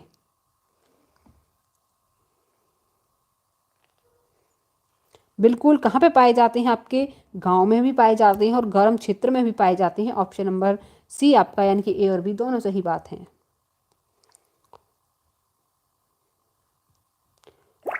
ठीक है, तो हमारे ईवीएस के सारे प्रश्न कंप्लीट हो चुके हैं और हम क्या स्टार्ट करेंगे अब हम स्टार्ट करेंगे अपने सीडीपी के प्रश्न। ठीक है, सीडीपी के क्वेश्चन स्टार्ट करते हैं और आप मुझे, आई होप आपने सभी कर लिए होंगे इसमें से, मुझे नहीं लगता कि कुछ भी रहा होगा।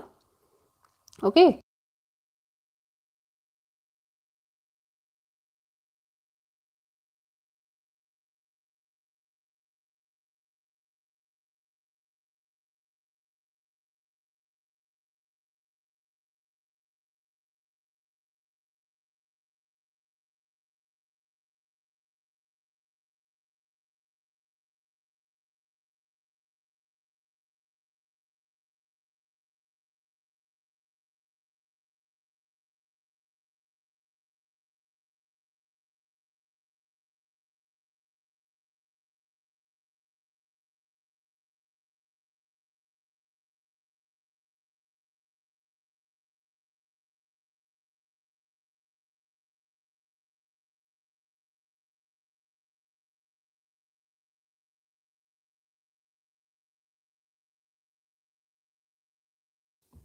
हाँ जी, बताएंगे आप लोग।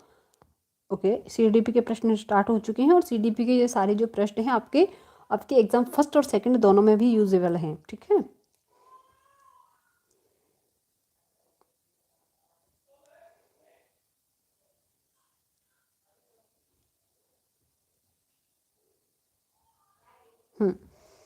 बताएंगे आप लोग इसको। शिक्षण और अधिगम प्रभावी हो सकता है यदि, शिक्षण और अधिगम आपका कब प्रभावी हो सकता है? ऑप्शन नंबर फर्स्ट है आपका, छात्र को स्वयं कार्य करने की स्वायत्तता व नियंत्रण दिया जाए, या ऑप्शन नंबर बी है छात्र अधिगम शिक्षक द्वारा निर्देशित व नियंत्रित हो, या ऑप्शन नंबर सी है शिक्षक तथ्यों की व्याख्या करने में केंद्रीय भूमिका निभाए, या ऑप्शन नंबर डी है शिक्षण अधिगम को निर्देशित करें। बताएंगे आप लोग शिक्षण और अधिगम प्रभावी हो सकता है कब? रेनू मौर्य ए बता रही है, पूनम पिंकी ए बता रही है, बिल्कुल कौन सा वाला होगा आपका आंसर? बताएंगे आप लोग सब, शिक्षण प्रभावी कब हो सकता है? ए पिंकी ए बता रही हैं, हाँ जी, अमित ए बता रहे हैं, पूनम ए बता रहे हैं, बिल्कुल विक्की ए बता रहे हैं, अमित हैं, बिल्कुल कौन सा वाला सही होगा? ए, यानी कि छात्र को स्वयं कार्य करने की और स्वायत्तता व नियंत्रण दिया जाए, यानी कि बच्चे से खुद ही ये बोल दिया जाए कि आपको ये सब अपने आप करना है। ऑप्शन नंबर ए आपका बिल्कुल राइट आंसर है। ठीक है, देखिए छात्र जो कार्य स्वयं करते हैं वे आसानी से सीख लेते हैं, इसलिए करके सीखने की विधि को सबसे प्रभावी शिक्षण माना जाता है, जिसे करके सीखते हैं। और प्रश्न नंबर 2 देखेंगे हमारा, शिक्षण प्रभावी हो जाता है यदि, शिक्षण कर प्रभावी हो जाता है। ऑप्शन नंबर फर्स्ट है कक्षा कक्ष में प्रत्यक्ष अनुदेशन को प्रयोग में लाया जाए तब, ऑप्शन नंबर 2 है कक्षा कक्ष में शिक्षक निर्देशित विधियों का उपयोग किया जाए तब, या ऑप्शन नंबर सी है दोनों शिक्षक निर्देशित विधियां और प्रत्यक्ष अनुदेशन काम में लिए जाएं तब, या ऑप्शन नंबर डी है छात्र केंद्रित अनुदेशन और अंतः क्रियात्मक विधियों का उपयोग हो तब। बताएंगे शिक्षण प्रभावी कब हो सकता है? हाँ जी, बताएंगे शिक्षण प्रभावी कब हो सकता है? डी डी डी, बिल्कुल जो लोग भी डी बता रहे हैं, यानी कि छात्र केंद्रित अनुदेशन और अंतःक्रिया विधियों का, यानी कि अंतःक्रिया विधि का मतलब होता है संप्रेषण, दोनों का अंतःक्रिया यानी कि चर्चाएं हो शिक्षक और छात्र दोनों के बीच में, तो शिक्षण आपका प्रभावी हो जाएगा। ऑप्शन नंबर डी, जो लोग भी बता रहे हैं, रेनू बता रही हैं, प्रमोद हैं, सुषमा है, पिंकी, निभा है, पूजा कुमारी है, बिल्कुल जो लोग भी कौन सा बता रहे हैं, आपका डी बता रहे हैं, बिल्कुल राइट आंसर है। अगले प्रश्न को देखते हैं, छात्र केंद्रित अनुदेशन और अंतःक्रिया विधियों का उपयोग करने में शिक्षण प्रभावी हो जाता है, बिल्कुल। अगला प्रश्न है आपका, एक उत्तम कक्षा कक्ष शिक्षक, ऑप्शन नंबर फर्स्ट है छात्रों की प्राकृतिक जिज्ञासा को पोषण करता है, ऑप्शन नंबर सेकंड है छात्रों को पारस्परिक संवाद के लिए प्रोत्साहित करता है, ऑप्शन नंबर थर्ड है छात्रों को वास्तविक वैश्विक परिस्थितियों में सम्मिलित करता है, या आपका ऑप्शन नंबर डी। बताएंगे एक उत्तम शिक्षक क्या काम करता है? सुमन चौहान कह रही हैं मैम, मेरी कमेंट भी देखिए, आंसर बताइए सुमन आप। ओके सुमन, आप आंसर बताएंगी, बिल्कुल नज़र पड़ जाती है जो भी आंसर सही बताता है उसकी कमेंट पे। MD2 का डी बता रहे हैं, बिल्कुल रेनू मौर्य है। रेनू, ओके अमित, पिंकी, बिल्कुल जो लोग भी डी बता रहे हैं बिल्कुल राइट आंसर है। यानी कि कैसे छात्रों की प्राकृतिक जिज्ञासा का पोषण करता है, बिल्कुल करता है। प्रोत्साहित करता है, वैश्विक परिस्थितियों से भी सम्मिलित करता है। ऑप्शन नंबर डी बिल्कुल राइट आंसर है आपका। ठीक है। एक उत्तम कक्षा कक्ष में शिक्षक छात्रों की जिज्ञासा शांत करता है, उन्हें अपने विचारों को व्यक्त करने के लिए पारस्परिक संवाद करता है और उन्हें वास्तविक वैश्विक परिस्थितियों में सम्मिलित करता है ताकि छात्र अपने व्यावहारिक स्तर पर लाया जा सके। अगला प्रश्न है प्रश्न नंबर 4। सृजनात्मकता की विशेषता क्या होती है? क्या मौलिकता होती है? ठीक है, मौलिकता का मतलब होता है कुछ नया सीखना। क्या लचीलापन होता है? क्या प्रभावशीलता होती है? या उपरोक्त सभी बताएंगे आप लोग। हाँ जी बताएंगे, सृजनात्मकता की विशेषता क्या है? क्या मौलिकता, क्रिएटिविटी, लचीलापन, प्रभावशीलता या उपरोक्त सभी? डी बिल्कुल मौलिक। सृजनात्मकता का मतलब होता है क्रिएटिव बच्चा। क्रिएटिव बच्चा क्या करेगा? कुछ नई चीज़ें भी सीखेगा। सीखेगा नहीं सीखेगा, क्रिएटिव मतलब कुछ इन्वेंट कर देना। जैसे कि बहुत से बच्चे देखे होंगे बड़े क्रिएटिव होते हैं, घर में कुछ पुरानी सुधरानी चीज़ें पड़ी होती है ना, तो उनको भी मोड़ मार के सही कर देते हैं, मतलब कुछ अच्छा इन्वेंट कर देते हैं उनमें से। तो वो क्या होती है? मौलिकता, नई चीज़ें बनाने ना। लचीलापन, उनमें किसी भी चीज़ को चेंज करने में, मतलब वो आसानी से अपने आप को परिस्थिति में भी ढाल सकते हैं और प्रभावशीलता भी होती है उनमें। तो ऑप्शन नंबर डी आपका बिल्कुल राइट आंसर है। Option number D. ओके, आगे चलेंगे। सृजनात्मकता की 3 विशेषताएं होती हैं, उनमें मौलिकता, प्रभावशीलता और लचीलापन होता है। ठीक है, ओके। अगला प्रश्न है आपका, सामान्यतः छात्रों में पठन पाठन के लिए निम्न विशिष्टताएं होती हैं। ऑप्शन नंबर फर्स्ट है आपका, अधिगम्य क्रियाशीलता होती है, या छात्रों में सीखने की योग्यता होती है, या ऑप्शन नंबर सी है स्वयं क्रिया करके नवीन अनुभवों द्वारा ज्ञान निर्माण करना होता है, या आपका ऑप्शन नंबर डी बिल्कुल राइट आंसर है।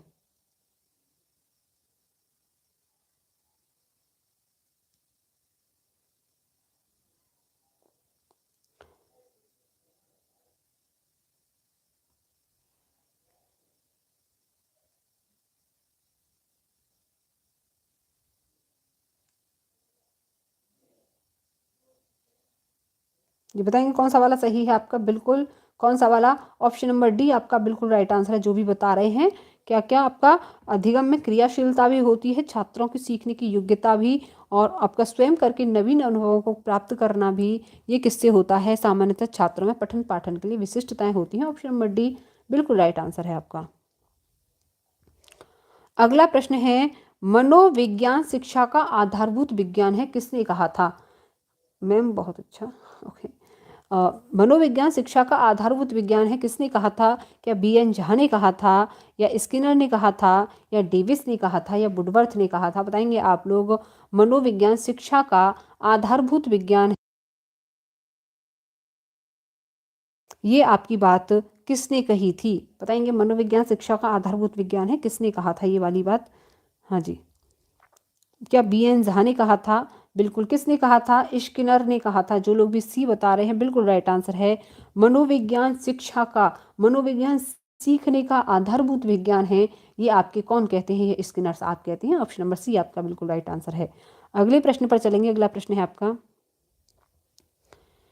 हिंदी अक्षरों को बालक किस आयु में पहचानने लगता है? क्या 3 वर्ष में, 4 वर्ष में, 5 वर्ष में, या 6 वर्ष में? बताएंगे आप लोग। हिंदी अक्षरों को बच्चा कौन सी वाले साल में पहचानना स्टार्ट कर देता है? ओके, बिल्कुल कौन सी वाली साल में? 5 वर्ष में। यानी कि बच्चा जब फर्स्ट में आ जाता है, फर्स्ट में आ जाता है बच्चा नॉर्मली 5 ईयर का, तो 5 साल में वो हिंदी अक्षरों को पहचानना, जैसे कि क, फिर मिला के ल, म, कलम, ऐसे करके पढ़ते हैं ना बच्चा। रजत, पलक, ऐसे करके पढ़ते हैं बहुत लंबा लंबा घुमा के। तो कौन सी वाली आयु में? 5 वर्ष की आयु में पहचानना शुरू कर देता है। अगला प्रश्न देखेंगे, प्रश्न नंबर 8 है, अलेक्सिया है। अलेक्सिया क्या है आपका?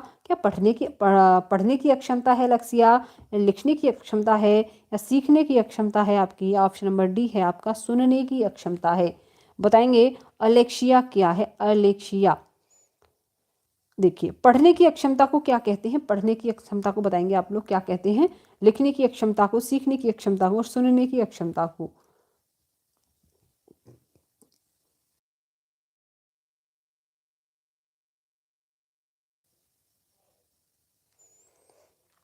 ओके, ए भी बता रहे हैं कुछ लोग। बिल्कुल, जो लोग ए बता रहे हैं बिल्कुल सही बात है, यानी कि उन्होंने अच्छे से पढ़ा है।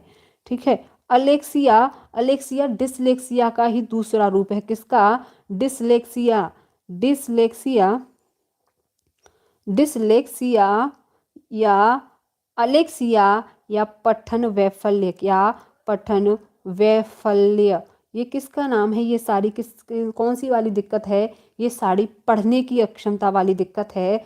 ठीक है, कौन सी वाली? पढ़ने की क्षमता वाली। डिसलेक्सिया, अलेक्सिया, पठन वैफल्य, इसके ही लिए ही यूज़ करते हैं।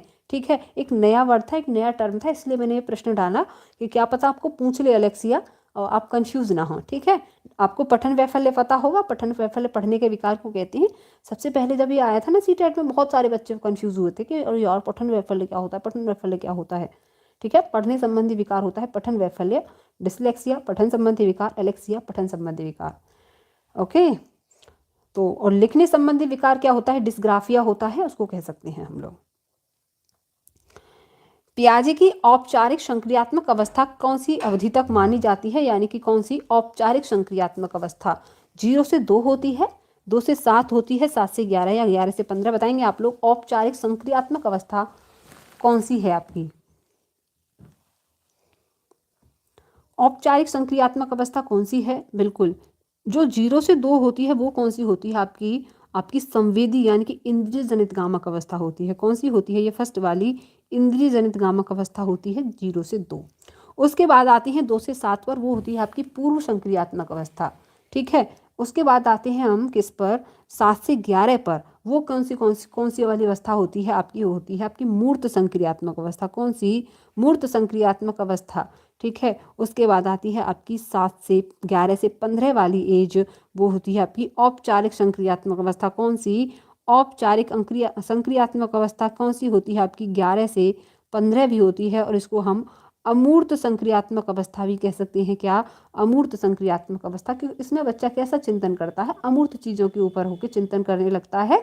ठीक है, 0 से 2 इंद्रिय जनित कामक अवस्था, 2 से 7 पूर्व संक्रियात्मक अवस्था, 7 से 11 मूर्त संक्रियात्मक अवस्था और 11 से 15 अमूर्त संक्रियात्मक अवस्था या औपचारिक संक्रियात्मक अवस्था होती है।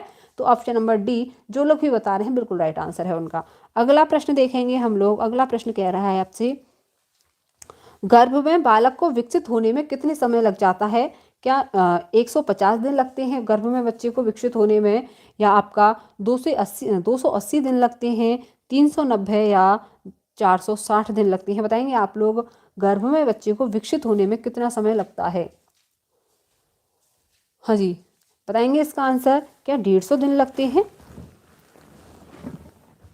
क्या 280 दिन लगते हैं, या 390 या 460? बताएंगे। बिल्कुल, ओके, बी बी बी, अरे वाह डी वालों, तुम्हारा तो कहना ही किया। 460 दिन, वाह। 390 गलत बात, ये भी गलत बात। 280 दिन लगते हैं, यानी कि 9 मंथ लगते हैं बच्चे को गर्भ में विकसित होने में। तो 280 दिन हम इसको कैलकुलेट कर सकते हैं। ठीक है, यानी कि 9 मल्टीप्लाई हम 3 भी करेंगे तो 180 हमारा निकल आएगा सीधा सीधा। सॉरी, 270 से 270 से हम 280 दिन के बीच में लगा सकते हैं। ठीक है, ओके, आगे चलते हैं।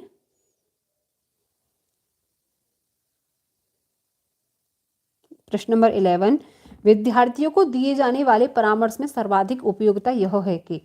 जो बच्चे को परामर्श दिया जाता है उसमें सबसे ज़्यादा इम्पोर्टेंट क्या है? इससे उनका ज्ञान बढ़ता है परामर्श से। ऑप्शन नंबर 2 बी है आपका, उनका कौशल बढ़ता है। ऑप्शन नंबर 3 है, उनमें आत्मविश्वास की अवृद्धि होती है।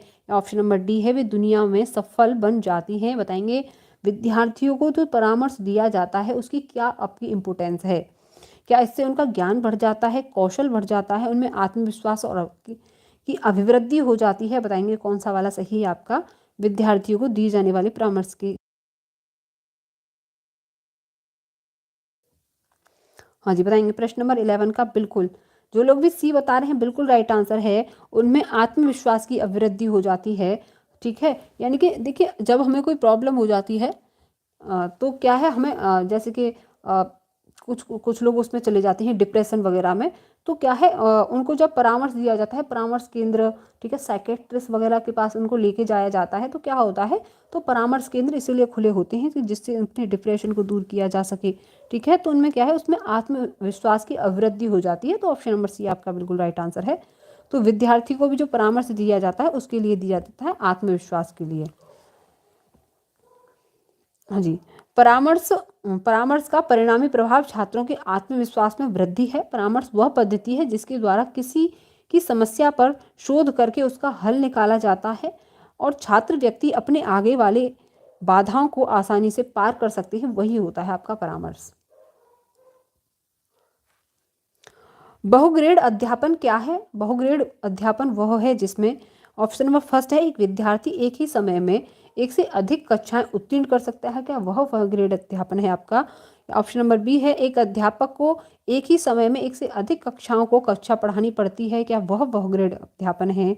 ऑप्शन नंबर थर्ड है आपका, कक्षावार अध्यापन का कोई अर्थ नहीं है। ऑप्शन नंबर डी है, सभी हैं ये। बताएंगे आपका कौन सा वाला में?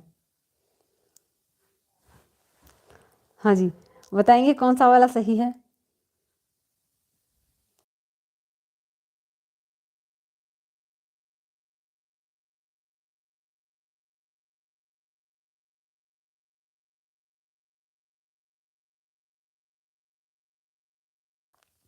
बताएंगे कौन सा वाला सही है आपका? बिल्कुल, बहुग्रेड अध्यापन क्या होता है, जब एक अध्यापक को एक ही समय में एक से अधिक क्लासों को पढ़ाना पड़ता है। इसको कह सकते हैं कंबाइंड एजुकेशन या बहुग्रेड शिक्षा। तो जब एक से अधिक क्लासों को कंबाइंड करके जब टीचर जो है बिठा लेता है, तो वो क्या होता है, बहुग्रेड अध्यापन हो जाता है। ऑप्शन नंबर ए आप सॉरी ऑप्शन नंबर बी आपका बिल्कुल राइट आंसर है। सिम्पी ने बिल्कुल राइट आंसर बताया है, सिम्पी, सुमन।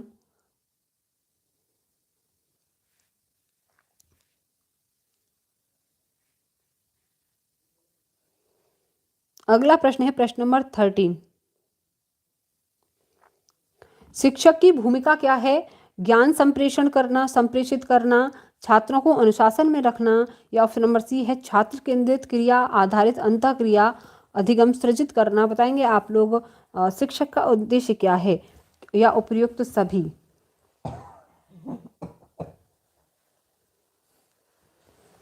बताएंगे शिक्षक की भूमिका क्या है? ज्ञान का संप्रेषण करना है, छात्रों को अनुशासन में रखना है, या छात्र केंद्रित क्रिया आधारित अंतःक्रिया का सृजन करना है? बताएंगे आप लोग। या आपका ऑप्शन नंबर डी होगा। रेनू मौर्य डी बता रही हैं, बिल्कुल। कुछ लोग बी भी बता रहे हैं, कुछ सी भी बता रहे हैं। ठीक है, हाँ जी, ज्ञान का संप्रेषण करना होता है। हाँ जी बिल्कुल, टीचर संप्रेषण करता है, छात्रों को अनुशासन में भी रखता है, छात्र केंद्रित क्रियाकलाप आधारित अंतःक्रिया अधिगम सृजन भी करता है। तो ऑप्शन नंबर डी आपका बिल्कुल राइट आंसर होगा, ऑप्शन नंबर डी।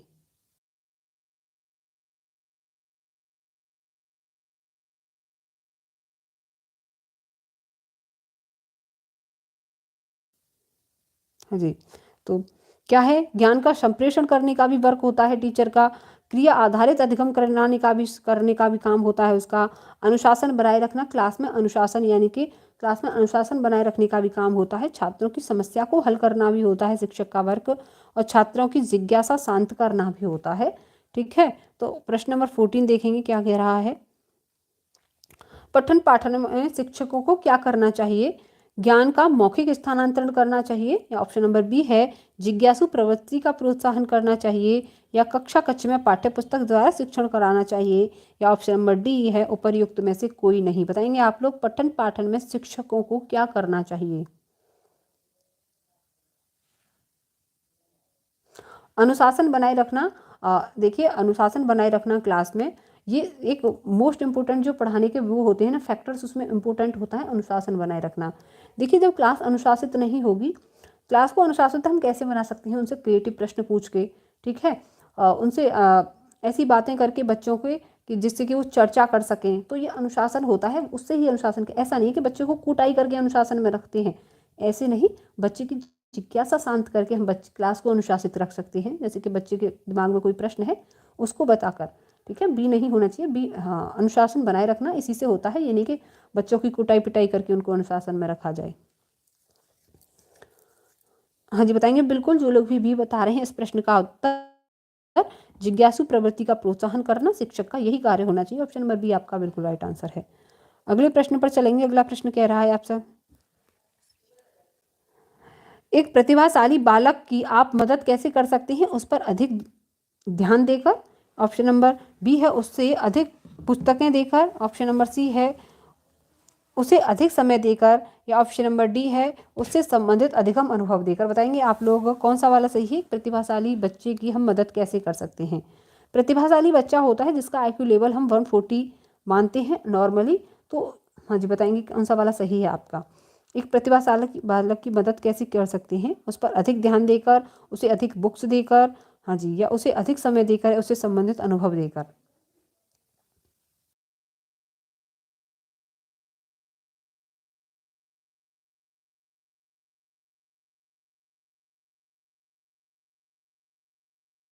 बताएंगे कौन सा वाला सही है। बिल्कुल डी बता रहे हैं, बिल्कुल आपका, यानी कि उससे संबंधित अधिगम अनुभव देकर। यानी कि जो प्रतिभाशाली बच्चा है तो वो नॉर्मली हर काम को जल्दी करने की कोशिश करता है, ठीक है। तो क्या है, उसको क्या है, उससे उससे संबंधित अनुभव देकर उसकी जो जिज्ञासा है उसको शांत किया जा सकता है। ऑप्शन नंबर डी आपका बिल्कुल राइट आंसर है। अगले प्रश्न पर चलेंगे।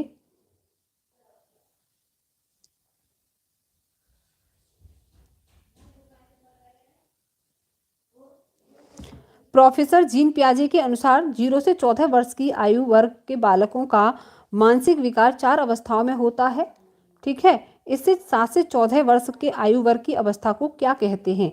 ऑप्शन नंबर ए है संवेदनात्मक बुद्धि विकास अवस्था कहते हैं, या ऑप्शन नंबर बी है पूर्व संक्रियात्मक अवस्था कहते हैं, या मूर्त संक्रियात्मक अवस्था कहते हैं, औपचारिक संक्रियात्मक अवस्था कहते हैं।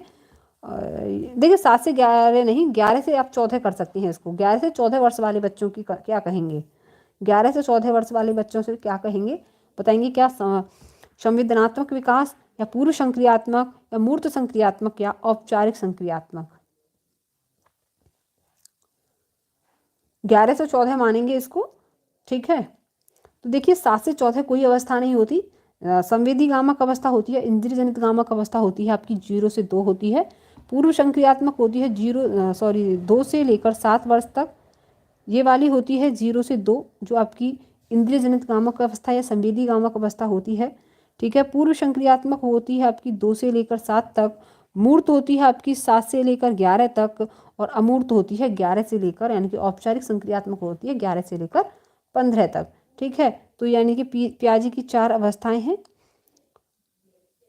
ओके। संवेदी गामक अवस्था है 0 से 2। पूर्व संक्रियात्मक अवस्था 2 से 7 होती है। मूर्त संक्रियात्मक अवस्था 7 से 11 होती है, और औपचारिक संक्रियात्मक अवस्था 11 से 15 होती है। ओके बिल्कुल। अगला प्रश्न देखेंगे। अगला प्रश्न है प्रश्न नंबर 17। एक अध्यापक के रूप में आप उन विद्यार्थियों से किस प्रकार निपटेंगे जो कक्षा की पिछली सीटों पर बैठकर आपस में बातें कर रहे हैं। उनकी उपेक्षा करके, उनसे बुराई करके, अरे वाह कितने गंदे बच्चे हैं, 24 घंटे यानी कि क्लास में जब आएंगे बात करना स्टार्ट कर देंगे, क्या यही करेंगे आप, या उन्हें चुपचाप रहने के लिए कहेंगे और कक्षा से बाहर निकाल देंगे, या आपका ऑप्शन नंबर सी है उन्हें कक्षा से बाहर कर देंगे, या आपका ऑप्शन नंबर डी है उनसे पूछेंगे कि वे ध्यान क्यों नहीं दे रहे। जी बताएंगे। आदित्य डी बता रहे हैं, सुमन चौहान बता रही हैं आपका डी, और अमित कुमार डी बता रहे हैं बिल्कुल उनसे पूछेंगे कि वो ध्यान क्यों नहीं दे रहे हैं, ठीक है। उपेक्षा करना, चुप रहने के लिए कहना, कक्षा से बाहर निकाल देना, सारे नेगेटिव पॉइंट हैं। ऑप्शन नंबर डी आपका बिल्कुल राइट आंसर है। यानी कि कक्षा की पिछली सीट पर बैठे छात्रों द्वारा बात करने पर शिक्षक के शिक्षण कार्य में व्यवधान पड़ता है, ठीक है, तथा अन्य छात्रों के लिए भी अवरोध का कार्य करता है। यह एक अध्यापक के नाते उनसे पूछेंगे कि आपकी प्रॉब्लम क्या है, आप बात कर क्यों रहे हैं, ठीक है। ओके, प्रश्न नंबर 18 है आपका, एक बालक के व्यक्तित्व मापन के शिवाय वस्तुनिष्ठ विधि है, यानी कि सबसे इम्पोर्टेंट, यानी कि व्यक्तित्व मापन की कौन सी वाली विधि हो सकती है? प्रक्षेपी विधि, प्रश्नावली विधि, साक्षात्कार विधि या समाज मिति विधि? बताएंगे आप लोग। एक बालक के व्यक्तित्व के मापन के लिए कौन सी वाली विधि सिवाय, यानी कि सिवाय वस्तुनिष्ठ विधि है? बताएंगे आप लोग कौन सा वाला सही है इसमें।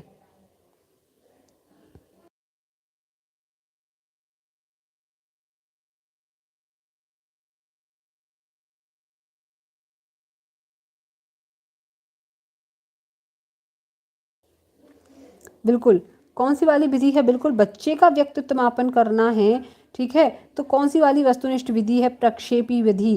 कौन सी वाली? प्रक्षेपी विधि, यानी कि कौन सा एक होता है आपका, ये प्रक्षेपी विधियां होती हैं, ये वाली आपकी ऑप्शन नंबर ए आपका बिल्कुल राइट आंसर है। अगला प्रश्न है आपका, भारत में शिक्षा प्रणाली, ऑप्शन नंबर ए है, छात्रों के जीवन के लिए तैयार करती है। छात्रों को क्या जीवन के लिए तैयार करती है, रोजगार के लिए तैयार करती है, या ऑप्शन नंबर सी है आपका, व्यवसाय विषयों के लिए तैयार करती है, परीक्षा के लिए तैयार करती है? बताएंगे आप लोग।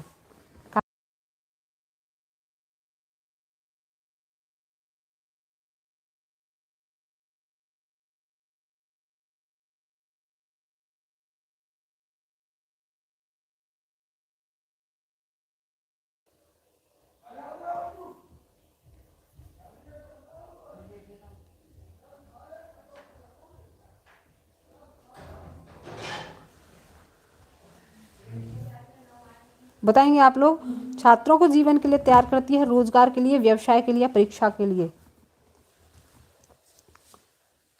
ए बता रहे हैं, छात्रों के जीवन के लिए। भारत की शिक्षा प्रणाली की बात चल रही है। भारत में कैसी शिक्षा दी जाती है? बिल्कुल रोजगार के लिए शिक्षा दी जाती है, जीवन जीने के लिए नहीं दी जाती है शिक्षा भारत में, ठीक है ना। व्यवसाय के लिए दी जाती है, रोजगार के लिए शिक्षा दी जाती है भारत में।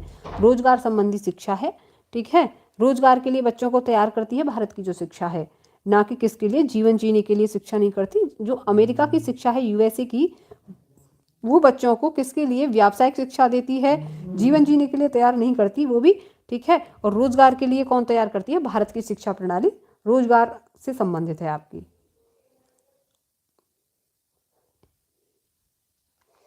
कल्पना जगत में विचरण होता है, शैशवावस्था में होता है, किशोरावस्था में होता है, बाल्यावस्था में, शैशवा व किशोरावस्था में होता है? बताएंगे आप लोग। कल्पना जगत, कल्पना यानी कि बहुत ही इमेज करता है बच्चे, कैसे? अरे देखिए, भारत में सिर्फ बच्चों को रोजगार के लिए पढ़ाया जाता है, जीवन जीने के लिए कोई नहीं पढ़ाता बच्चों को। सिर्फ बच्चे को इसलिए पढ़ाया जाएगा कि वो रोजगार कर सके, ठीक है। बी होगा, सिर्फ रोजगार के लिए पढ़ाई जाती है शिक्षा बच्चों को भारत में।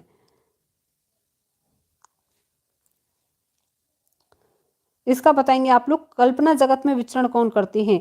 क्या आपके शैशव लोग करते हैं, या बाल्यावस्था वाले, या किशोरावस्था वाले, या ऑप्शन नंबर डी है शैशव व किशोरावस्था वाले? बताएंगे आप लोग। बिल्कुल, कौन सा वाला? डी बिल्कुल राइट आंसर है आपका। शैशव अवस्था व किशोरावस्था वाले जो बच्चे होते हैं कल्पना जगत में बहुत विचरण करते हैं, ऑप्शन नंबर डी आपका बिल्कुल राइट आंसर है। अगला प्रश्न है आपका, बालक का मुख्य रंगों की पहचान कर लेता है। बालक किस किस रंगों की पहचान कर लेता है? बच्चा जो कलर्स नेम होते हैं कब याद कर लेता है? 5 वर्ष में, 2 वर्ष में, 3 वर्ष में, या 4 वर्ष में? बताएंगे। बच्चा मुख्य रूप से रंगों की पहचान कब कर ले? बिल्कुल, कब? 5 वर्ष में। कब कर लेता है? 5 ईयर में, यानी कि 5 वर्ष में बच्चा अक्षरों की पहचान कर, रंगों की पहचान कर लेता है, अक्षरों की पहचान कर लेता है ना। तो आपका ऑप्शन नंबर ए बिल्कुल राइट आंसर है। अगला प्रश्न है, छोटे छोटे वाक्यों को बोलना तथा 3 पहियों की साइकिल चलाना, यह कार्य किस अवस्था में होता है? शैशवावस्था में होता है, बाल्यावस्था में होता है, किशोरावस्था में होता है आपका, या प्रौढ़ावस्था में होता है? बताएंगे आप लोग। छोटे छोटे वाक्यों को बोलना, 3 पहियों की साइकिल चलाना। देखो ऐसी साइकिल होती है ना, एक मतलब यहाँ एक हैंडल, यहाँ एक हैंडल सा होता है, यहाँ पे एक ऐसा होता है, नीचे पहियों सा लगा रहता है, बच्चा उसको चलाता है। तो कौन सी वाली एज में चलाता है वो? तो बिल्कुल छोटे छोटे वाक्य बोलना, 3 पहियों की गाड़ी चलाना, बच्चा बिल्कुल शैशवावस्था में ये वाला वक्त करता है। ऑप्शन नंबर ए आपका बिल्कुल राइट आंसर है। अगला प्रश्न है, निम्न में से किस घटना की ओर बालक सर्वप्रथम आकर्षित होना पसंद करता है? जब बच्चा पैदा होता है तो कौन सी वाली घटना की तरफ बच्चा ज़्यादा सबसे पहले जाता है? क्या प्रकाश की तरफ, माँ की तरफ, ध्वनि की तरफ या भोजन की तरफ? बताएंगे आप लोग। जब बच्चा पैदा होता है तो किसकी तरफ सबसे पहले आकर्षित होता है? आकर्षण बच्चे का सबसे पहले किसकी तरफ होता है?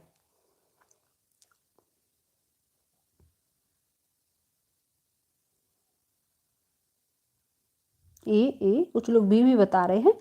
ओके, तो किसकी तरफ जब बच्चा पैदा होता है वो सिर्फ प्रकाश की तरफ सबसे आकर्षित होता है। माँ को तो बच्चा 2 से 3 महीने में पहचानना स्टार्ट करता है, लेकिन जब बच्चा छोटा होता है, बहुत छोटा होता है, वो तब से ही लाइट की तरफ देखता है। वो कह सकते हैं ना 1-2 सप्ताह का होता है, तब से ही वो प्रकाश की तरफ आकर्षित होने लगता है। ऑप्शन नंबर ए आपका बिल्कुल राइट आंसर है। ठीक है,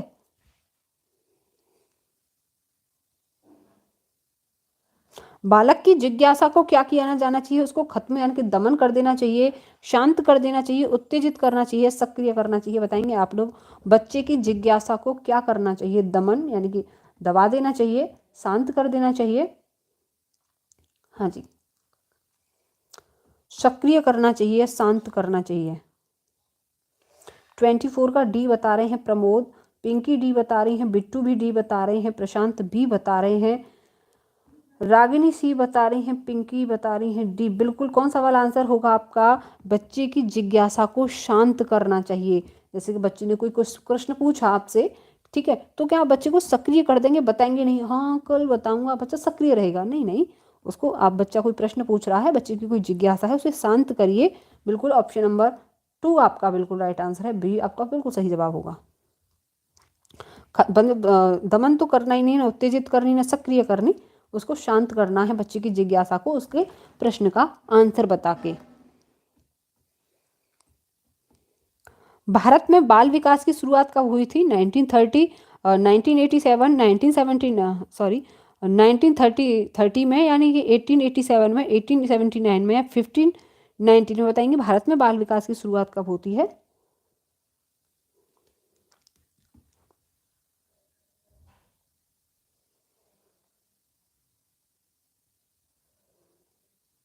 हाँ जी, बिल्कुल कब होती है भारत में बाल विकास की शुरुआत? होती है आपकी 1930 में, यानी कि 1930 में।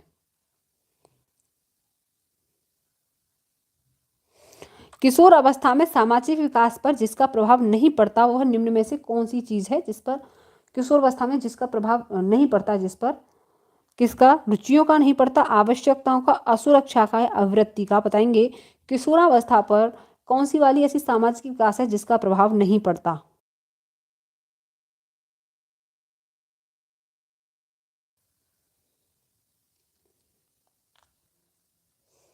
बिल्कुल, किसका? रुचियों का नहीं पड़ता। बच्चे की बहुत सारी रुचियां होती हैं किशोरावस्था में, तो कोई कहीं जाना चाहता है, कोई कहीं, आवश्यकताएं भी बहुत होती हैं, अवृद्धि भी बहुत होती है, असुरक्षा का कोई प्रभाव नहीं पड़ता। ऑप्शन नंबर सी बिल्कुल राइट आंसर है। ये असुरक्षा का प्रभाव किस पर पड़ता है? सिर्फ शैशवावस्था में पड़ता है, ना बाल्यावस्था में पड़ता है, ना किशोरावस्था में।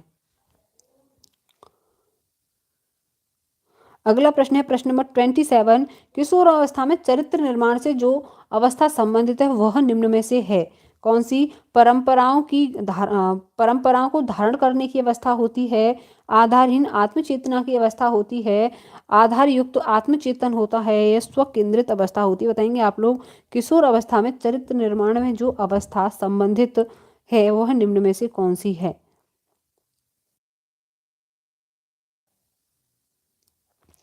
बिल्कुल, किशोर अवस्था में क्या होती है?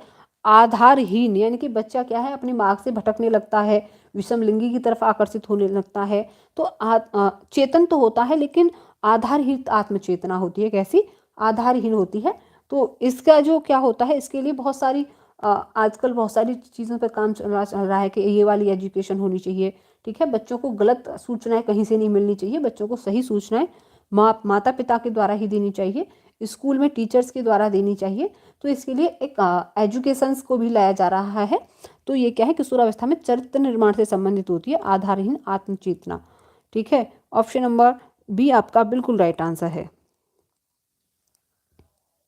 ये स्वकेंद्रित अवस्था नहीं होती, इसमें दूसरों को बहुत हेल्प करनी होती है। ठीक है, आधार युक्त आत्मचिंतना नहीं होती। ठीक है, बच्चा क्या होता है इसमें? आधार युक्त तो नहीं, आत्मचेतन नहीं होता, परंपराओं को भी धारण नहीं करता, यानी कि जैसा संस्कृति में लिखा है वैसा ही करता रहे, ऐसा नहीं करेगा बच्चा इस वाली अवस्था में। ये आधारी होती है, बच्चा बहुत सारा भटकता है इस वाली अवस्था में। ठीक है, ऑप्शन नंबर बी आपका बिल्कुल राइट आंसर है।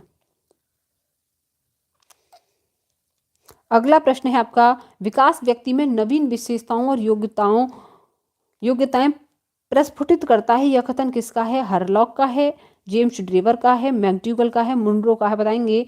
विकास व्यक्ति में नवीन विशेषताओं और योग्यताओं को प्रस्फुटित करता है।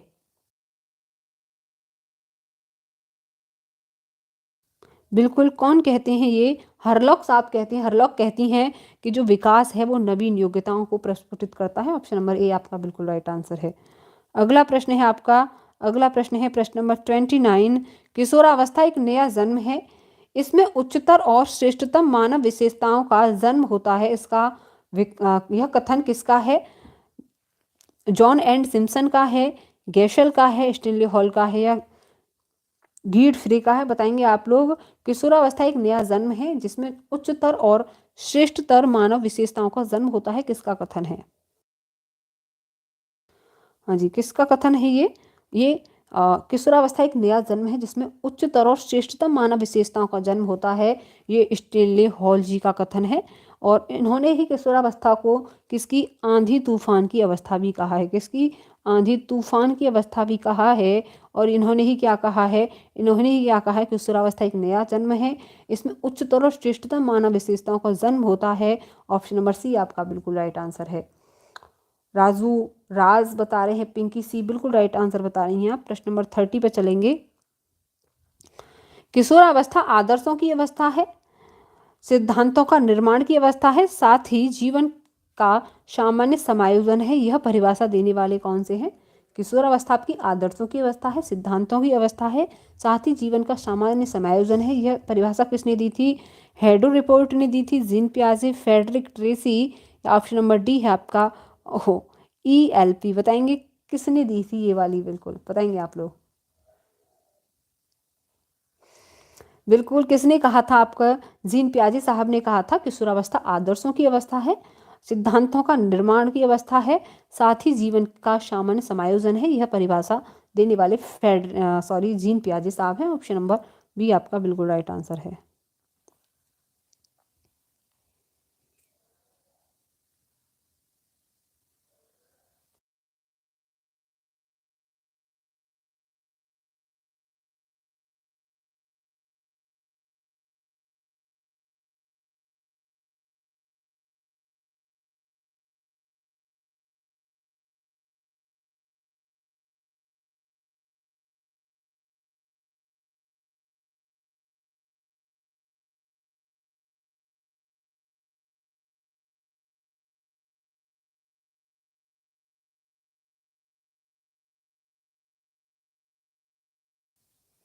हाँ जी, अगला प्रश्न है प्रश्न नंबर फर्स्ट, आप इसका आंसर देंगे।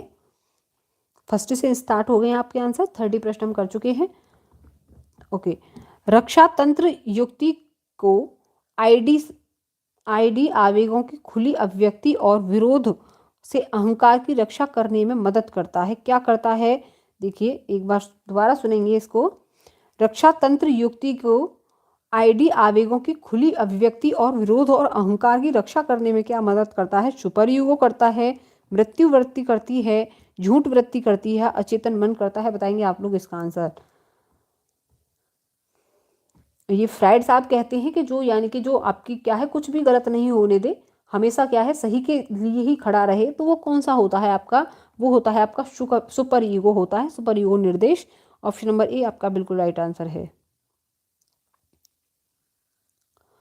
अगला प्रश्न है आपकी, न्यूरोटिक चिंता वह है जिसमें अहंकार के खतरे के प्रति एक भावनात्मक प्रतिक्रिया होती है, जिसमें आवेग टूट सकता है, क्या होती है? चेतना, बेहोशी, अवचेतन, या सुपर ईगो? बताएंगे। न्यूरोटिक चिंता वह है, न्यूरोटिक चिंता वह है जिसमें अहंकार के खतरे के प्रति एक भावनात्मक प्रतिक्रिया होती है, जिसमें आवेग टूट सकता है, वह क्या है? बताएंगे आप लोग। चेतना है, बेहोशी, अचेतन, या अवचेतन, या आपका सुपर?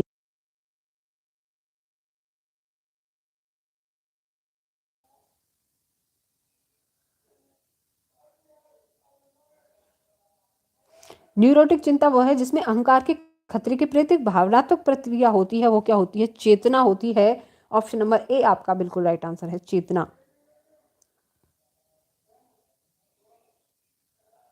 अगला प्रश्न है, एक युवा महिला अपने पति से लड़ने के बाद अपने माता पिता के घर लौट आई ताकि उसके माता पिता उसे बच्चा मान सकें, बच्चा दे सकें, नहीं इसमें गलत है। अपने पति से झगड़ा होता है और वो घर लौट आती है वापस ताकि उसके माता पिता उसे बच्चा मान सकें और एक बच्चे की तरह उसकी हर इच्छा को पूरी कर सकें। यह एक उदाहरण किसका है?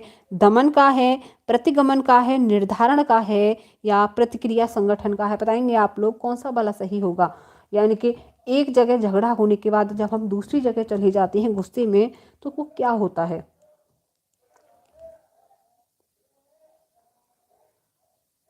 बिल्कुल अनिल बता रहे हैं बी प्रतिगमन।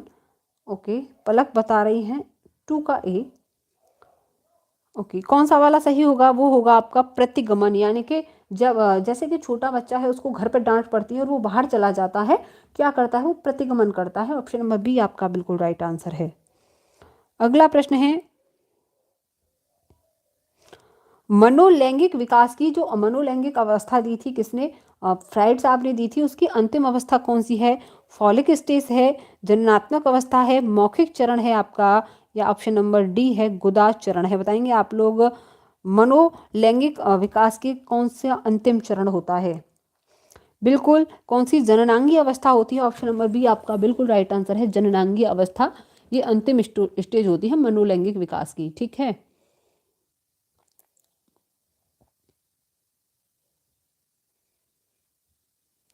अगला प्रश्न है, सिगमंड फ्राइड ने मनोलैंगिक विकास के प्रथम 3 चरणों अर्थात जीवन के 5 या 6 वर्ष की अवधि को इसके निर्माण के लिए निर्णायक बताया है? बताएंगे आप लोग। यानी कि बच्चा 5-6 साल की अवधि में बच्चे को उस हिसाब से रखना चाहिए जिससे कि उसके पूरे जीवन का निर्माण हो जाए। किसका निर्माण हो जाए? बुद्धि का, व्यक्तित्व का, या भावना का, या अहंकार का? बताएंगे आप लोग। प्रश्न नंबर 5 का आंसर कौन सा हो सकता है? यानी कि सिगमंड फ्राइड ने मनोलैंगिक विकास के 3 चरण अर्थात जीवन के 5 या 6 वर्ष की अवधि को इसके निर्माण के लिए निर्णायक बताया है। किसके निर्माण के लिए? क्या बुद्धि के निर्माण के लिए, क्या व्यक्तित्व के निर्माण के लिए, या भावना के निर्माण के लिए, या अहंकार के निर्माण के लिए? 4 का ए, प्रशांत भी ए बता रहे हैं, अनिल ए बता रहे हैं। हाँ जी बिल्कुल, किसके निर्माण के लिए? क्या बुद्धि का विकास 5-6 वर्ष की आयु में 90% होता है? अरे भाई, बुद्धि के विकास के लिए नहीं, सबसे ज़्यादा किसका निर्माण होता है बच्चे का 5-6 वर्ष में?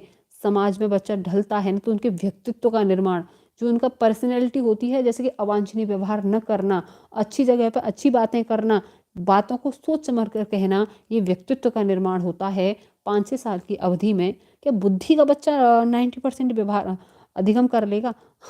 बुद्धि का नहीं करता। बुद्धि का मतलब होता है सीखना। तो बच्चा कैसा, जैसे जैसे बड़ा होता जाता है सीखता जाता है वो तो, लेकिन जो उसका व्यक्तित्व का निर्माण होता है वो 90% 5 से 6 साल की एज में हो जाता है।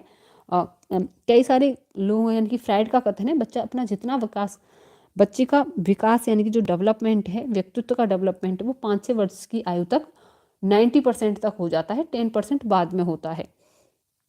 तो वो व्यक्तित्व के बारे में बात करते हैं, बुद्धि के बारे में नहीं। अगला प्रश्न है आपका, सुपर ईगो उस चीज के समतुल्य है जिसे आमतौर पर के रूप में जाना जाता है? सुपर ईगो विवेक होता है, व्यक्तित्व होता है, आपका कामेक्षा होती है, आत्ममुग्धता होती है? बताएंगे आप लोग क्या होता है सुपर ईगो? सुपर ईगो उस चीज के समतुल्य है जिसे आमतौर पर के रूप में जाना जाता है।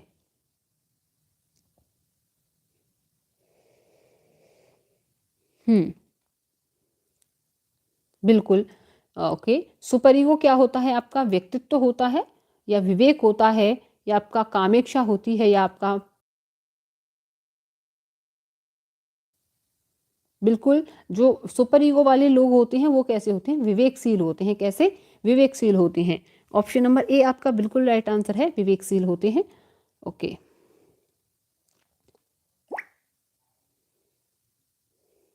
हम्म फ्राइड के अनुसार नकारात्मक ऑडिपस कॉम्प्लेक्स का कारण बन सकता है, यानी कि जो नकारात्मक ऑडिपस कॉम्प्लेक्स होता है उसका कारण क्या बन सकता है? विषम लैंगिकता बन सकती है, समलैंगिकता बन सकती है, आत्ममुग्धता बन सकती है, या आपकी बाध्यकरण बन सकती है। बताएंगे आप लोग। फ्राइड के अनुसार नकारात्मक ऑडिपस कॉम्प्लेक्स का कारण हो सकता है। हाँ जी, ए बता रही हैं पिंकी, ए यानी कि विषम लैंगिकता। अनिल बता रहे हैं बी समलैंगिकता। 7 का डी बता रहे हैं प्रमोद वाध्यकरण। तुक्के मार रहे हो। देखिए विषम लैंगिकता क्या होती है, जब क्या है ऑडिपस ग्रंथि क्या होती है बच्चे में लगभग कितनी साल में 3 से 5 वर्ष की आयु में बच्चे में ऑडिपस और इलेक्ट्रा ग्रंथियों का हो जाती हैं। लड़के में क्या होती है ऑडिपस ग्रंथि होती है और लड़की में इलेक्ट्रा ग्रंथि होती है। कौन सी? इलेक्ट्रा ग्रंथि होती है। लड़का क्या करता है, लड़का अपने माँ से ज़्यादा प्यार करता है, यानी कि उसको पिता तो ऐसा लगता है दुश्मन कि अगर मैं पैदा हो गया होता उस टाइम तो इस आदमी से अपनी मम्मी की शादी कभी नहीं होने देता। तो इतना चिढ़ने लगता है जो लड़का होता है अपने पिता से। तो लड़के में किसका विकास होता है? ऑडिपस ग्रंथि का होता है। और लड़की में इलेक्ट्रा ग्रंथि का विकास होता है। ऐसे ही लड़की सोचती है अगर मैं पहले पैदा हो गई तो इस मम्मी को ना इस पापा से कभी शादी नहीं करने देती। ठीक है, तो लड़की में इलेक्ट्रा ग्रंथि, लड़की पिता से ज़्यादा प्यार करने लगती है और लड़का किससे? अपनी माँ से ज़्यादा प्यार करने लगता है। लेकिन वहीं पर नकारात्मक ऑडिपस, जो नकारात्मक यानी कि जो ऑडिपस नकारात्मक होता है उसमें कॉम्प्लेक्स का कारण होता है समलैंगिकता, यानी कि जो लड़की है अपनी माँ से ज़्यादा प्यार करेगी और लड़का है अपने पिता से ज़्यादा प्यार करेगा, वही नकारात्मक ऑडिपस कॉम्प्लेक्स हो जाता है। Option number B. देखिए अगर सही है समलैंगिकता नकारात्मक नहीं है, सकारात्मक ऑडिपस होता है यहाँ पे, तुम्हारी विषम लैंगिकता होती। लेकिन क्या है, नकारात्मक ऑडिपस कॉम्प्लेक्स का कारण बन सकता है क्या? समलैंगिकता। ऑप्शन नंबर बी बिल्कुल राइट आंसर है। अगला प्रश्न है आपका, विकासात्मक चरणों का विचार फ्रायड ने किससे लिया था या उधार लिया था? जीव विज्ञान से, समाजशास्त्र से, या आपका मानव विज्ञान से, या भौतिकी से? बताएंगे आप लोग। विकासात्मक चरणों का विचार फ्रायड ने कहाँ से लिया था? तो जीव विज्ञान से लिया था। ऑप्शन नंबर ए आपका बिल्कुल राइट आंसर है।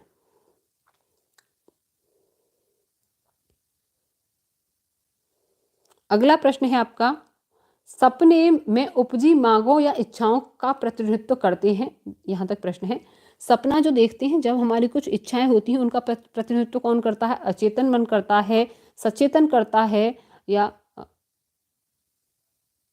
अवचेतन करता है? इसे अवचेतन कर सकते हैं हम लोग, या मृत्यु वृत्ति करती है? बताएंगे। अब ये दोनों बिल्कुल सेम ऑप्शन हो गए हैं हमारे, तो कोई सा भी बताएंगे आप लोग।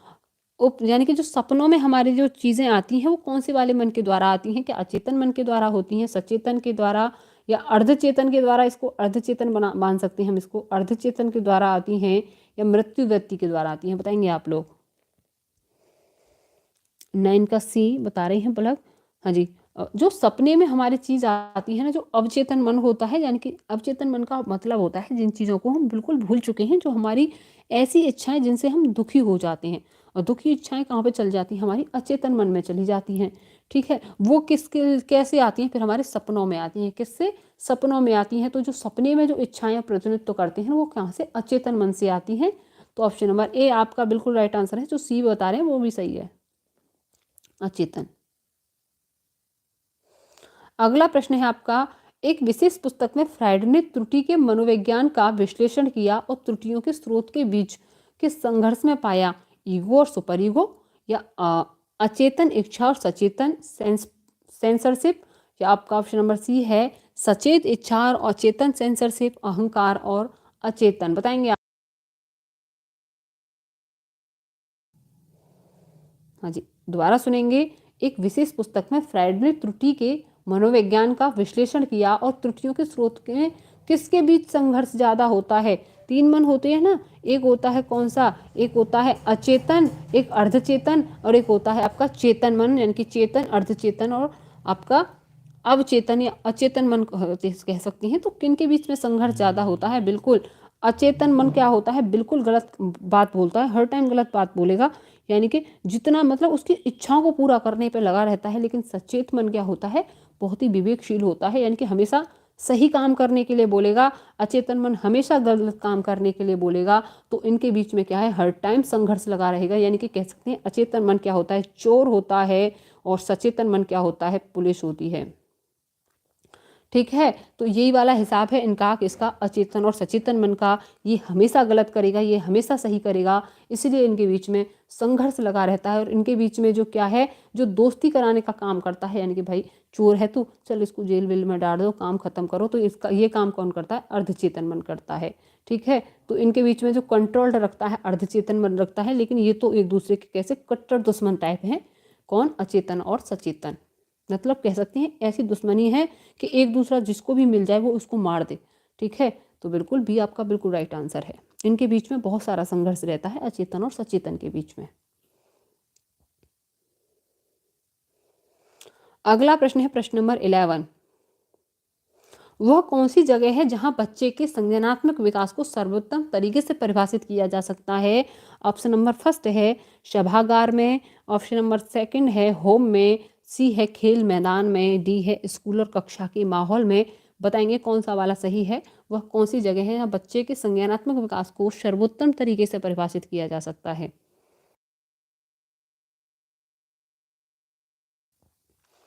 बिल्कुल, कौन सा वाला सही होगा? 11 का डी बिल्कुल राइट आंसर है। कक्षा, स्कूल और कक्षा के माहौल में बच्चे के जो संज्ञानात्मक विकास होता है, जो कॉग्निटिव डेवलपमेंट होता है, उसे अच्छे से परिभाषित किया जा सकता है। ऑप्शन नंबर डी बिल्कुल राइट आंसर है।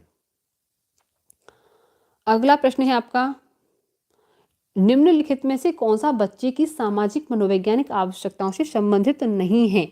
सामाजिक आवश्यकताओं से कौन सा संबंधित नहीं है आपका? ऑप्शन नंबर ए है शरीर से अपशिष्ट उत्पादों का नियमित निष्कासन, क्या यह सामाजिक आवश्यकता नहीं है? ऑप्शन नंबर डी है कंपनी की आवश्यकता, ऑप्शन नंबर सी है प्रशंसा और सामाजिक अनुमोदन की आवश्यकता, ऑप्शन नंबर डी है भावनात्मक सुरक्षा की आवश्यकता। बताएंगे आप लोग कौन सा सामाजिक आवश्यकता?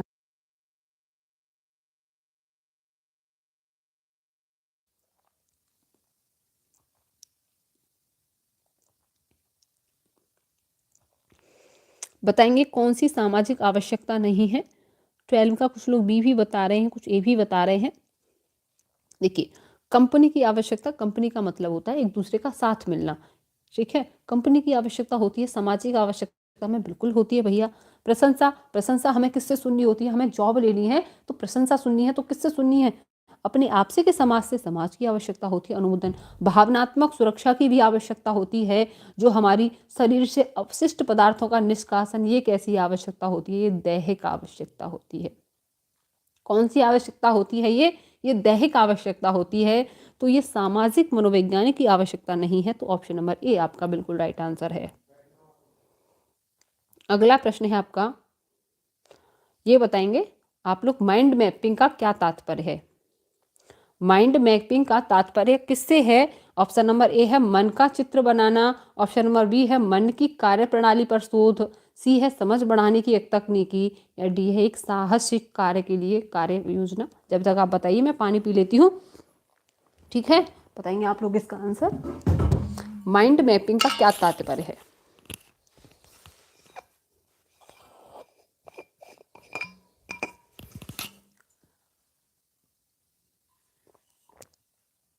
हाँ जी, बताएंगे आप लोग इसका।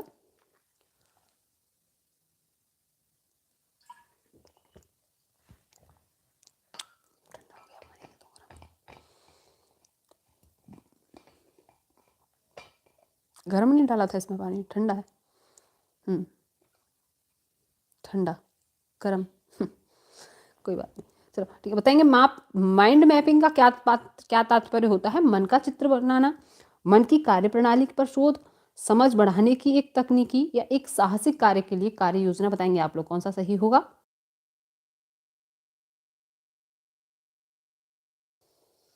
बिल्कुल, जो लोग भी क्या बी बता रहे हैं, माइंड मैपिंग क्या होता है? मन की कार्यप्रणाली पर शोध। माइंड मैपिंग भैया मन की कार्य प्रणाली पर जब शोध होती है। ऑप्शन नंबर बी बिल्कुल राइट आंसर है। अगला प्रश्न है आपका,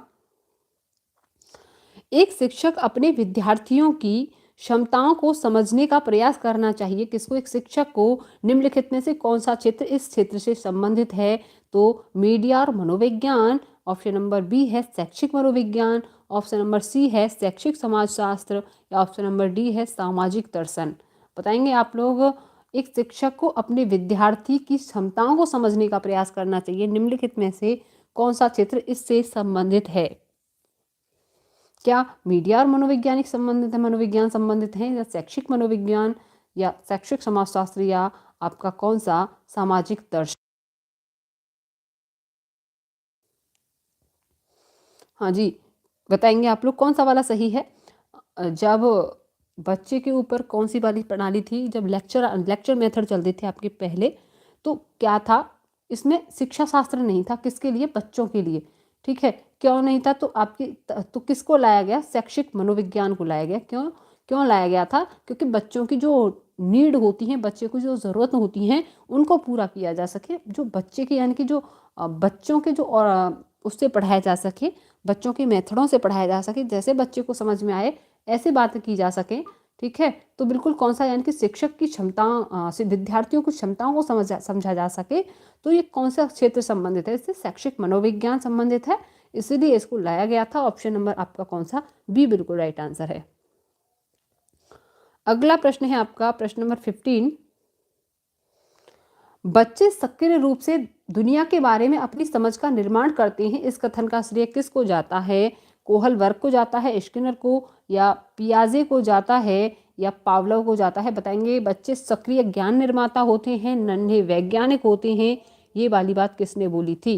बताएंगे आप लोग, बच्चे सक्रिय वैज्ञानिक होते हैं, ज्ञान निर्माता होते हैं, नन्हे वैज्ञानिक होते हैं, जो दुनिया के बारे में अपने कॉन्सेप्ट खुद बनाते हैं अपने माइंड में। कौन बोलता है इस वाली बात को?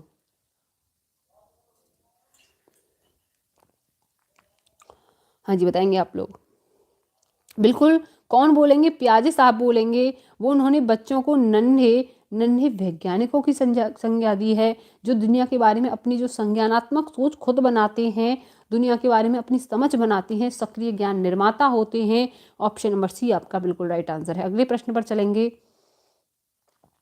अगला प्रश्न है, इरफान खिलौने को तोड़ते हैं, तोड़ता है या तोड़ते हैं, और उनके घटकों का पता लगाने के लिए उन्हें अलग अलग करते हैं, वो क्या करेंगे? तो आप क्या करेंगे, एक बच्चा है, अगर आपका ही कोई बच्चा हो, वो खिलौने को तोड़ता है, उसके घटकों को यानी कि उसके जो सामान है उसको अलग अलग करता है, क्या करने के लिए, उसका पता लगाने के लिए, इसमें क्या क्या है क्या क्या नहीं है, क्या क्या करेंगे आप लोग? क्या इरफान को कभी भी खिलौना से खेलने नहीं देंगे, या ऑप्शन नंबर 2 है हमेशा उस पर कड़ी नज़र रखेंगे, या ऑप्शन नंबर सी है उसके जिज्ञासु स्वभाव को प्रोत्साहित करें और उसकी ऊर्जा को सही दिशा दें, या ऑप्शन नंबर लास्ट है आपका, उसे समझाएं कि खिलौने खिलौने टूटे हुए नहीं होने चाहिए। बताएंगे कौन सा वाला सही है आपका? अगर एक इरफान नाम का बच्चा है, खिलौनों को तोड़ता है, तो आप क्या करेंगे? हाँ, सी सी सी बिल्कुल। क्या इरफान को खिलौने नहीं देंगे, क्या खिलौने नहीं दिलवाएंगे? हम अक्सर बच्चों को घर में धमकी देते हैं, तोड़ दिया, आते ही तोड़ दिया तूने, चल अब ले लियो तू खिलौना मुझसे। ये नॉर्मल घरों में देते हैं, लेकिन ये सही नहीं है, ऐसा नहीं करना चाहिए। हमेशा कड़ी नज़र, यानी कि घर पे क्या होता है, गाड़ी तोड़ दी, लाती ही गाड़ी तोड़ दी, तो उनकी कुटाई हो जाती है, कड़ी नज़र। ऐसा भी नहीं करना, उसे समझाएं कि खिलौना नहीं तोड़ते, ऐसा भी नहीं करना, तोड़ना है तोड़ दे। हमेशा उसकी जो जिज्ञासा वाली प्रवृत्ति है, उसकी ऊर्जा को सही दिशा देंगे। ऑप्शन नंबर सी आपका बिल्कुल राइट आंसर है, ऑप्शन नंबर सी। ठीक है, तो क्या है, खिलौनों को तोड़ते हैं तो क्या करेंगे, उनको जिज्ञासु प्रवृत्ति को प्रोत्साहित करेंगे, उनकी ऊर्जा को सही दिशा देंगे। ऑप्शन नंबर सी आपका बिल्कुल राइट आंसर है। प्रश्न नंबर 17 क्या कह रहा है, एक बच्चे को जब उसकी दादी और उसकी माँ की गोद में से उठाती हैं, यानी कि एक बच्चा है, जब उसकी दादी उसको उसकी माँ की गोद से लेती हैं, तो वह रोने लगता है। बच्चा ऐसा क्यों कर रहा है? सामाजिक चिंता के कारण, भावनात्मक चिंता के कारण, अजनबी चिंता के कारण, या अलगाव की चिंता के कारण? बताएंगे आप लोग। जब माँ की गोद से दादी उसको बच्चे को लेती हैं, तो बच्चा रोने लगता है, ऐसा बच्चा क्यों करता है?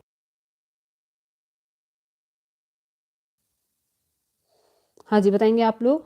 सुमन बता रही हैं बी, बिल्कुल। शरिता बी बता रही हैं, बिल्कुल। कौन सा आंसर होगा आपका? बिल्कुल, भावनात्मक चिंता के कारण बच्चा रोने लगता है, क्योंकि उसका अपनी माँ से अलग ही अपने अलग ही कॉन्ट्रीब्यूशन है, अलग ही बच्चा अपनी माँ से भावनात्मक तौर पर जुड़ा हुआ है, तो भावनात्मक चिंता के कारण बच्चा रोने लगता है। ऑप्शन नंबर बी आपका बिल्कुल राइट आंसर। अगले प्रश्न को चलेंगे, प्रश्न नंबर 18। एक बच्चे द्वारा अवधारणा निर्माण के संबंध में निम्नलिखित में से कौन सा कथन सही है? अवधारणा निर्माण के संबंध में ऑप्शन नंबर फर्स्ट है आपका, अवधारणाएं भावनात्मक रूप से व्यवस्थित होती हैं, या ऑप्शन नंबर बी है, अवधारणा विकास का एक निर्धारित पैटर्न है, या ऑप्शन नंबर सी है अवधारणाएं प्रकृति में पदानुक्रमित नहीं है, ऑप्शन नंबर डी है अवधारणाएं व्यक्तिगत नहीं होती। बताएंगे कौन सा कथन अवधारणाओं के बारे में सही है।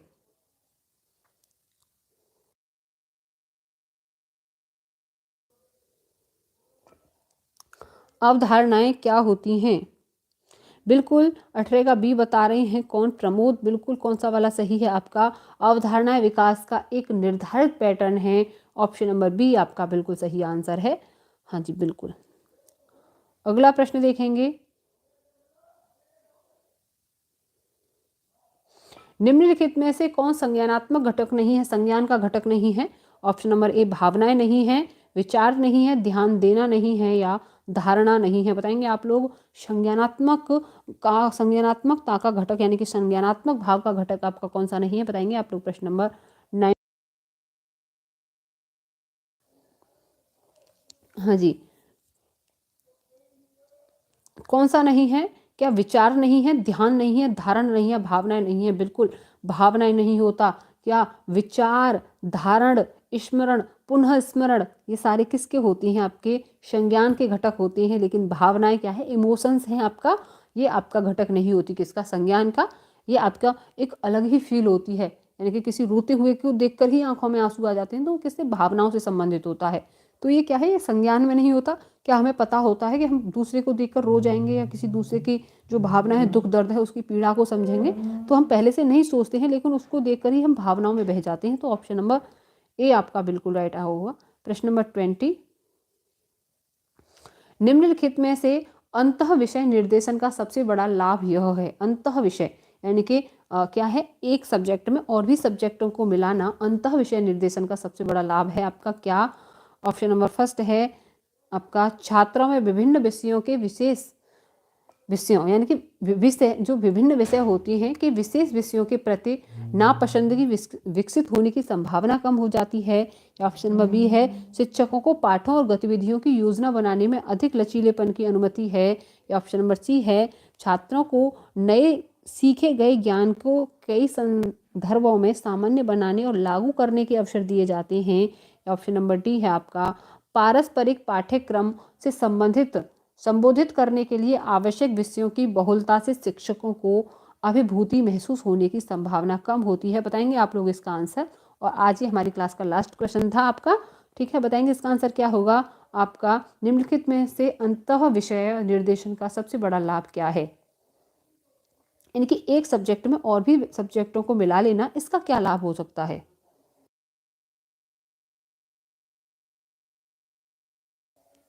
सी बिल्कुल, जो लोग भी सी बता रहे हैं, छात्रों को नए सीखे गए ज्ञान को कई संदर्भों में यानी कि कई संदर्भों में जानने के अवसर मिल जाते हैं। ऑप्शन नंबर सी आपका बिल्कुल सही जवाब है। ठीक है, तो ये आपकी क्लास का आज का लास्ट प्रश्न था। सबको थैंक यू।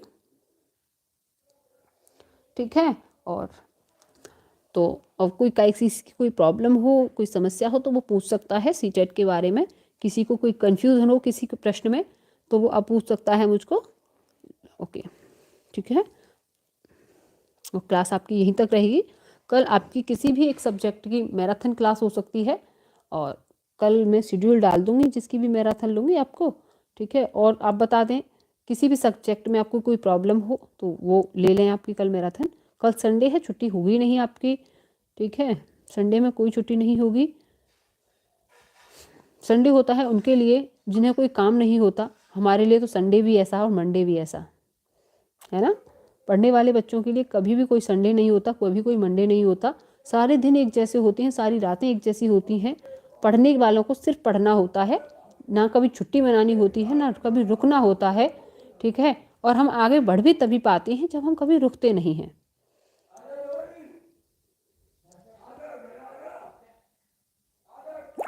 बताएंगे आप लोग, आप कौन सा वाला सही है? सॉरी, कौन सा वाला सही है, मतलब एक ही माइंड में बात थॉट घूम गया है, कौन सा वाला सही है। ठीक है, हाँ जी, तो संडे को कल क्लास आपकी होनी है और शेड्यूल डाल दूंगी मैं आपको, कितनी बजे से होगी आप लोग देख लेंगे। ओके, हाँ, तो सबको गुड नाइट, राधे राधे, जय Shri Krishna, have a nice day and sweet dream सबको। और अच्छे से पढ़ेंगे और बिल्कुल भी कभी रुकना नहीं है। जब तक कहते हैं ना, जब तक मंजिल को पालेंगे नहीं हम, रुकेंगे नहीं, तो कभी भी नहीं रुकना जब तक मंजिल ना मिले ना, जब जहाँ हमें पहुँचना है वहाँ हम ना पहुँचें, जब तक रुकना नहीं है, थकना नहीं है। Okay okay. ईवीएस की क्लास, ओके। ईवीएस की तो मैं मैराथन्स कराऊंगी तभी उसी टाइम पर, जब आपका पेपर होगा उसकी जैसे कि 1 जनवरी से मैं मैराथन्स लूँगी सबकी, जैसे कि ईवीएस की, सीडीपी की। तो पहले थ्योरी भी कंप्लीट करवाऊंगी हर सब्जेक्ट की, और उसके बाद सारे प्रीवियस ईयर के एमक्यूएस भी करवाऊंगी। उस हिसाब से मैंने शेड्यूल बना रखा है, आपका टेंशन मत लो। बिल्कुल आपके 120 से एक भी नंबर पीछे नहीं छोड़ूंगी अगर आप अच्छे से पढ़ेंगे। ठीक है, हाँ जी। तो गुड नाइट सबको, राधे राधे, जय श्री कृष्णा, जय शिव शंभू, जय महाकाल।